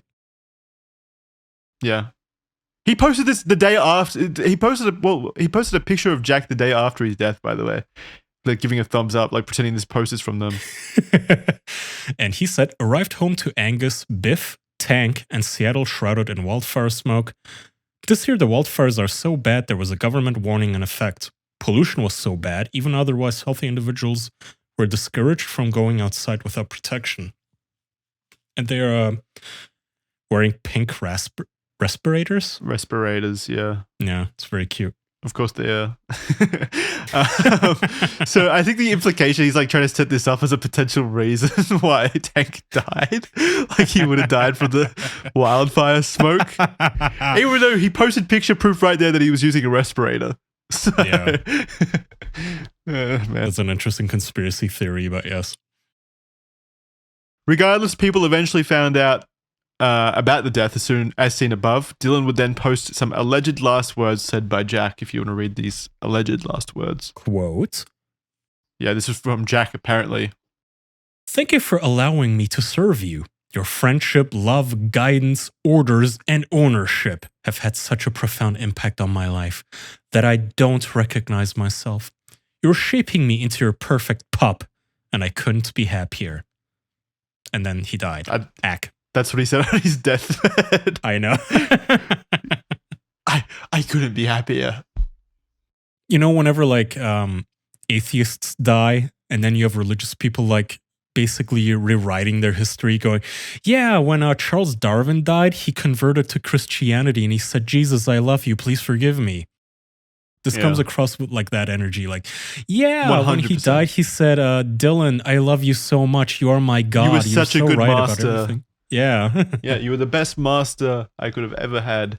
And I died from smoke inhalation and not testicular torsion or whatever. You didn't abuse me at all.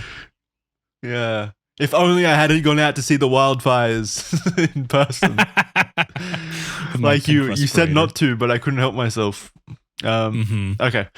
So yeah, that's basically the end of the story, but we do have another kind of segment here, and this is genuinely sad. Like we now go beyond just the impacts within this like fetishistic cult to the people that have been affected by it beyond, you know, the individuals involved. And we're talking about like family members of the people that have died, just people that don't deserve this shit. That's very sad, obviously. So Jack's mother, Linda, would reach out to Dylan seeking to have his ashes returned to her in person back in Melbourne. Unbeknownst to Dylan, she was full of rage and grief and firmly hated Dylan, believing the sole blame for all the pain and suffering in Jack's life was his fault and he caused the death. She had contacted an Australian TV news crew known as The Project, and they agreed the camera crew would be present for the meeting where the ashes were to be exchanged. So she knew better than anyone, really, because she was, you know, the mother of Jack. She was in contact with him and stuff. She would have known how, you know, deplorable and disgusting Dylan had been and how manipulative. Can you tell us anything about the project? Is this like the BBC 60 Minutes? It's kind of like thing? it's kind of like a news show that's more like pop culture-y and trendy. They kind of like don't cover the big world news. They like do local domestic affairs and stuff like that. Okay. I don't know. It's just like it's like a talk show. It's shit. I've seen it a few times and I've absolutely hated the people on there. So don't recommend them. Okay. But yeah, they covered this. Dylan violently disagreed with this, and it quickly turned into a confrontation for which he would later sue the news channel. It was during this confrontation, though, that it was discovered that prior to his death, Jack had changed his will to leave everything he had to Dylan instead of his own autistic brother, who was living off a disability pension that the money was originally intended for. This included 200,000 Australian dollars that was in his name. Dylan said he would, quote, return the money, but not with this animosity. Man, so not only did he kill this man, he's stealing all of the money for himself that was intended to go. Don't open that. That was intended to go to. That was intended to go to his autistic brother. He's disabled, disabled guy too. You're stealing from a disabled boy.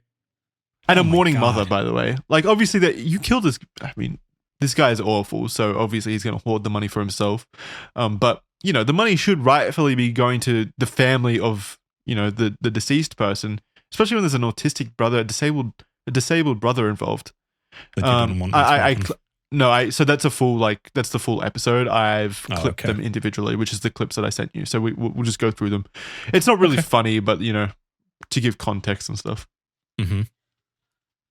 Just of the meeting. Yeah, tell me which ones to play. Just one. Start with one. Okie dokie. Here we go. And I didn't get a chance to say goodbye. He was in the hospital for a week. And nobody thought that a mother might want to know. Jack asked me not to tell you unless absolutely necessary. Well, don't you think it was necessary?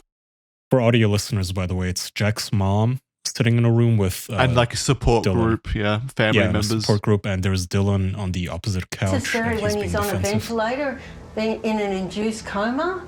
You didn't ring me straight away.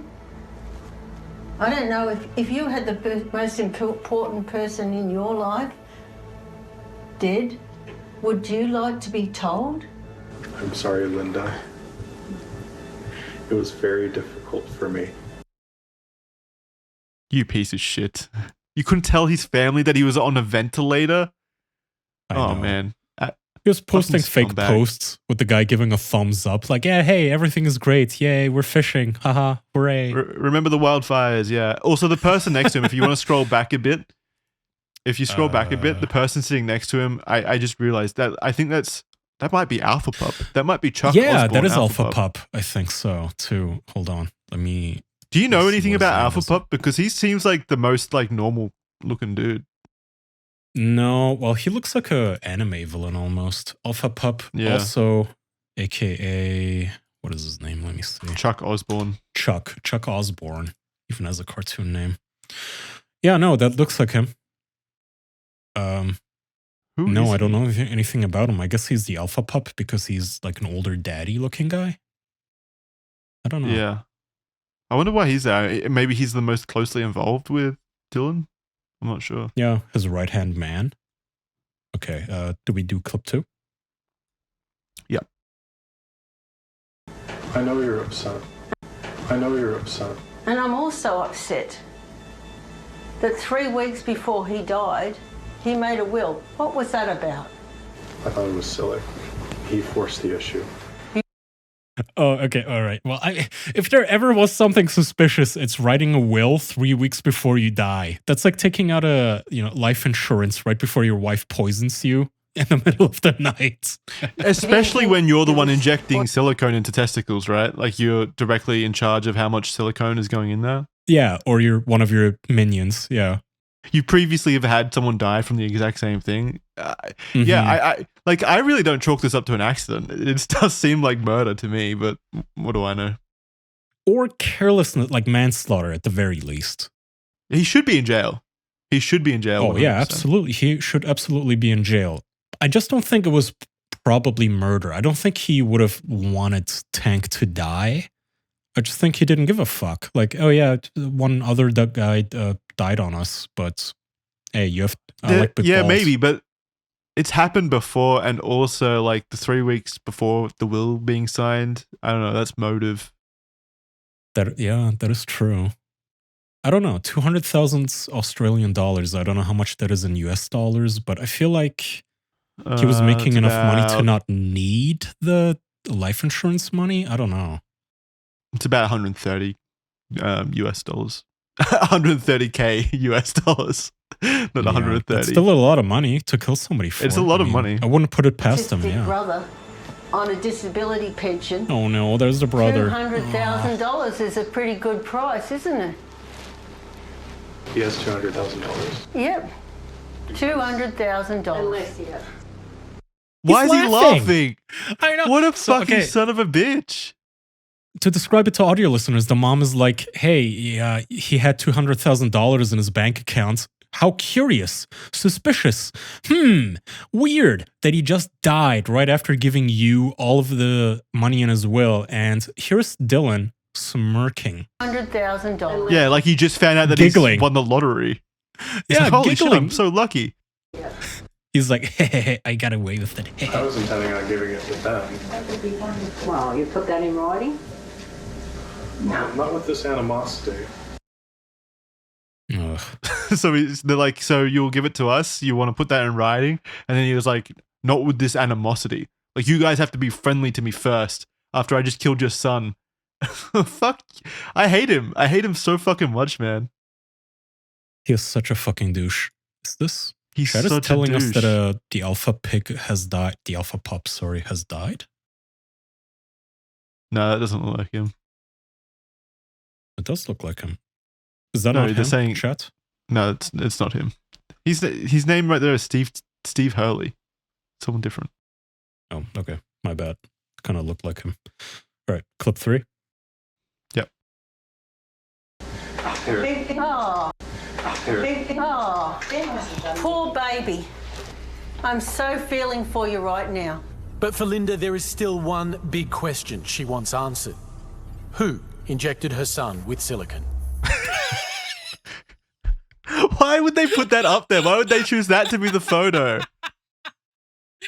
So as this emotional moment is happening on this TV Yeah. show, they put up a photo of Tank, who again looks like the gayest dwarf in the Shire, with a big fat black diaper filled with his balls on a What? diving board or something of the Why sort. would they? Surely the mum wouldn't approve of that being like the picture to use for this. What?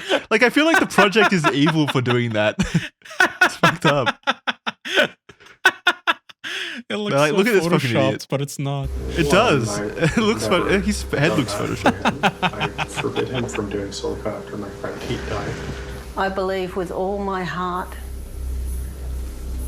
that you are wholly and solely responsible for my son's death. Okay. I wish you were dead. I wish I were dead too, Linda. Nah. Fucking Cringe. narcissist. That is such a narcissistic thing to say at that point. I know. It's such a Boogie thing to say, too. Like, hey, Yeah. Boogie, you're such a douche. Oh, yeah, I wish I was dead, too. Fuck you. Yeah, I'm getting a lot of similarities here. Mm-hmm. But again, can we just talk really briefly about how fucking insensitive it was for this professional news team and news studio to use that picture when they're memorializing him, basically, and while she's like, while the mum is giving a desperate plea for justice in the background, like, come on. Yeah, with these gigantic, like, elephant balls in his Speedo. Again, how do you Yeah. even exist like this in public? I genuinely don't get it. Like, imagine being in I don't know, some sort of like Spanish resort or wherever this is. Yeah, walking Looking around like like that. this. How Has are you to be comfortable illegal. with this? Well, the mother I heard continues. of the abuse at your hand. I saw him taking that collar off his neck, and I saw him jump for joy. Freedom. Wait, what? Hold on. What is this from? So it is a This clip was, I think, of... yeah. Huh? At some point, I believe he decollared himself when they were going through a spat, maybe. But then obviously they got involved again after that point. But yeah, he was very happy to be free of the collar at this point. Yeah, it is somebody, a total stranger. I don't know who this man is, but it is somebody taking the collar off of Tank using a fence cutter. I don't know what those things are called. A bolt cutter. It's a bolt cutter, and it looks like it's at some kind of like hardware department store. So I'm assuming he went there to ask someone to please just get the collar off him, which is sad. I've seen it. Man. You want to claim to love him? It's like a slave being Actually, freed. Hold on. That guy looks like the fourth guy in the photo earlier. It does a little bit. I was thinking that as well, but I don't know for sure. He looks slightly less muscly. Him. Yeah. That's my son. That's my Jack. This is my son. Not what you turned him into. Not what you wanted him to be. Bigger, bigger, bigger. And never big enough. What sort of person injects into their freaking balls to please you? You're a fucking creep. What That's sort her. of person does that? Oh, she's not happy. All right, clip 5. Yep, the last clip. So I'm waiting for that to be over so that I can proceed with the police. All right, cut back to the studio. Wow. They don't know what to say. For Linda, I think her words, nothing can bring Jack back, but if this story can help other people in the same situation and other families who are watching their child. I mean, I'd never even heard of anything like that. No, neither have I. I like how it's like four normal, like a normie newscasters. And they just saw a pair of balls the size of 2 watermelons. Like, this is what the fuck did we just watch? I love the reaction of I've never seen anything like that. Yeah, neither have I. Like, we didn't even. What the fuck did we just witness? And the lady in the red dress is the only one talking, and everybody else is like, "What the fuck?" Like the woman to her right Someone is had to quiet. talk. The man to her left, he has that look of, "What do I say? What do I even say right now? How do I react?" Go back to the transition and just watch their like reactions. Like they realize they have to say something, but they're like speechless. The guy on the far left has nothing to say. Hard to even know.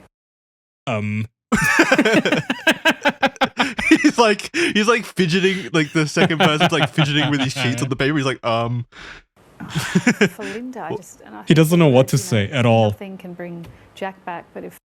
And again, the lady in the red dress, God bless her soul, she just gives like a generic, I hope he's in heaven. I feel sorry for his family, etc. Yeah. Kind of, and everybody else has no idea what to say. This is such a weird fucking story. I've been on the internet for like probably 20 years at this point, like 2 decades, and I don't know what to say. This is so fucking weird. It's this fucking weird situation, man. Like murder through testicle explosions, basically, or testicle embolisms. Yeah, embolisms. Silicone heart attacks. Very weird situation. So, despite it all, Dylan currently stalks Seattle still to this day, seemingly unburdened by the blood on his hand and, of course, the silicone in his balls. As a free man, though he has been pushed off the internet in many spaces, he is yet to face any real justice for his actions. And I'm not even sure if, he gave the $200K back. I would hope so, but I couldn't find anything concrete. Wouldn't surprise me if he kept it. Nope, neither. I hope he goes to jail. I hope this kind of episode gets the message out there about this deplorable fuckwit, and hopefully someone takes up the opportunity to like prosecute him for at least manslaughter, right? At least manslaughter. Yeah. Well, the guy, the silicone artist or whatever they're called, at least he killed himself. They were prosecuting him. Yeah. Yeah. I mean, at least he recognized his part in the story, but still, I don't feel like that anything is going to happen to Dylan here. He seems like a typical narcissist. They tend not to hurt themselves. It is very unfortunate, very annoying. But oh, do you think he inserts stuff into his balls, or is it only the other people? No, what do you mean? We have photos of him. Does he? With inflated balls, I remember? didn't see him with the balls. I saw everyone else with the balls. I'm not sure. What? Hold on. You don't have to show me. I'll take your word for it. No, you don't remember the original photo. This is Oh him. yeah, yes, yeah. I remember. Yeah. He definitely did this to himself as well. So Think he too at least much. puts his money where his balls are. Balls are. In a way. Mm-hmm. Yeah. So this is our first non-pedophile, criminally stupid idiot. I hope everybody enjoyed it, even though it's a little depressing. Rest in peace, Tank. Yeah, and condolences to Tank's family and stuff. Very sad situation. It is genuinely like a sad situation because, again, mentally ill person gets taken advantage of, and now the people that are suffering still to this day are his family. So it's a very sad situation. But yeah, what a fucking weird. I'm just as speechless as the project is now, and I've gone through it already. I don't know what to say really. Sorry for showing you guys this. It is a very weird story, but I hope you enjoyed it. Chat is saying this was a banger episode. Very depressing, yeah. Sorry. Sometimes people get away with bad things, man. It fucking sucks. I'm hoping that eventually he'll face justice. If you want to do some good out there, like tip your local police department about him, maybe. Maybe all the police departments. If you have any info, yeah. Don't swat him, but if you can help, then you should help. I'm not talking about harassment. But like applying pressure to like police and stuff is probably the right thing to do. Yeah. I would think. Anyway, thank you for listening to this episode of Criminally Stupid. Patreon.com/theofficialpodcast for bonus episodes, early access to shows and stuff. We'll be working on making the Patreon the best place to be for the future. Got a lot of stuff coming up. We're going to do some game nights in the future. We're not sure on the time frame of these, but teaser. Well, we're not sure about the time frame, but I have successfully nagged Jackson into trying Worms Armageddon with me. Mm-hmm. Yep. This so we'll be month. doing that. My plan for that game night is we'll post it immediately, basically. Well, not immediately, but we'll be posting to the Patreon first, so they'll get early access. But then we'll be putting up edited videos on the YouTube channel going forward as well. Not right now though. This will probably be in a month's time, just so that we can get on top of everything. But yeah, that's a plan for the future. All right. That's gonna do it. Thank you very much for watching the show. We'll see you next time. Thank you. Stay stupid. Stay stupid, but don't do silicone. And yeah, stay stupid, but don't do criminal actions to your testicles. Bye.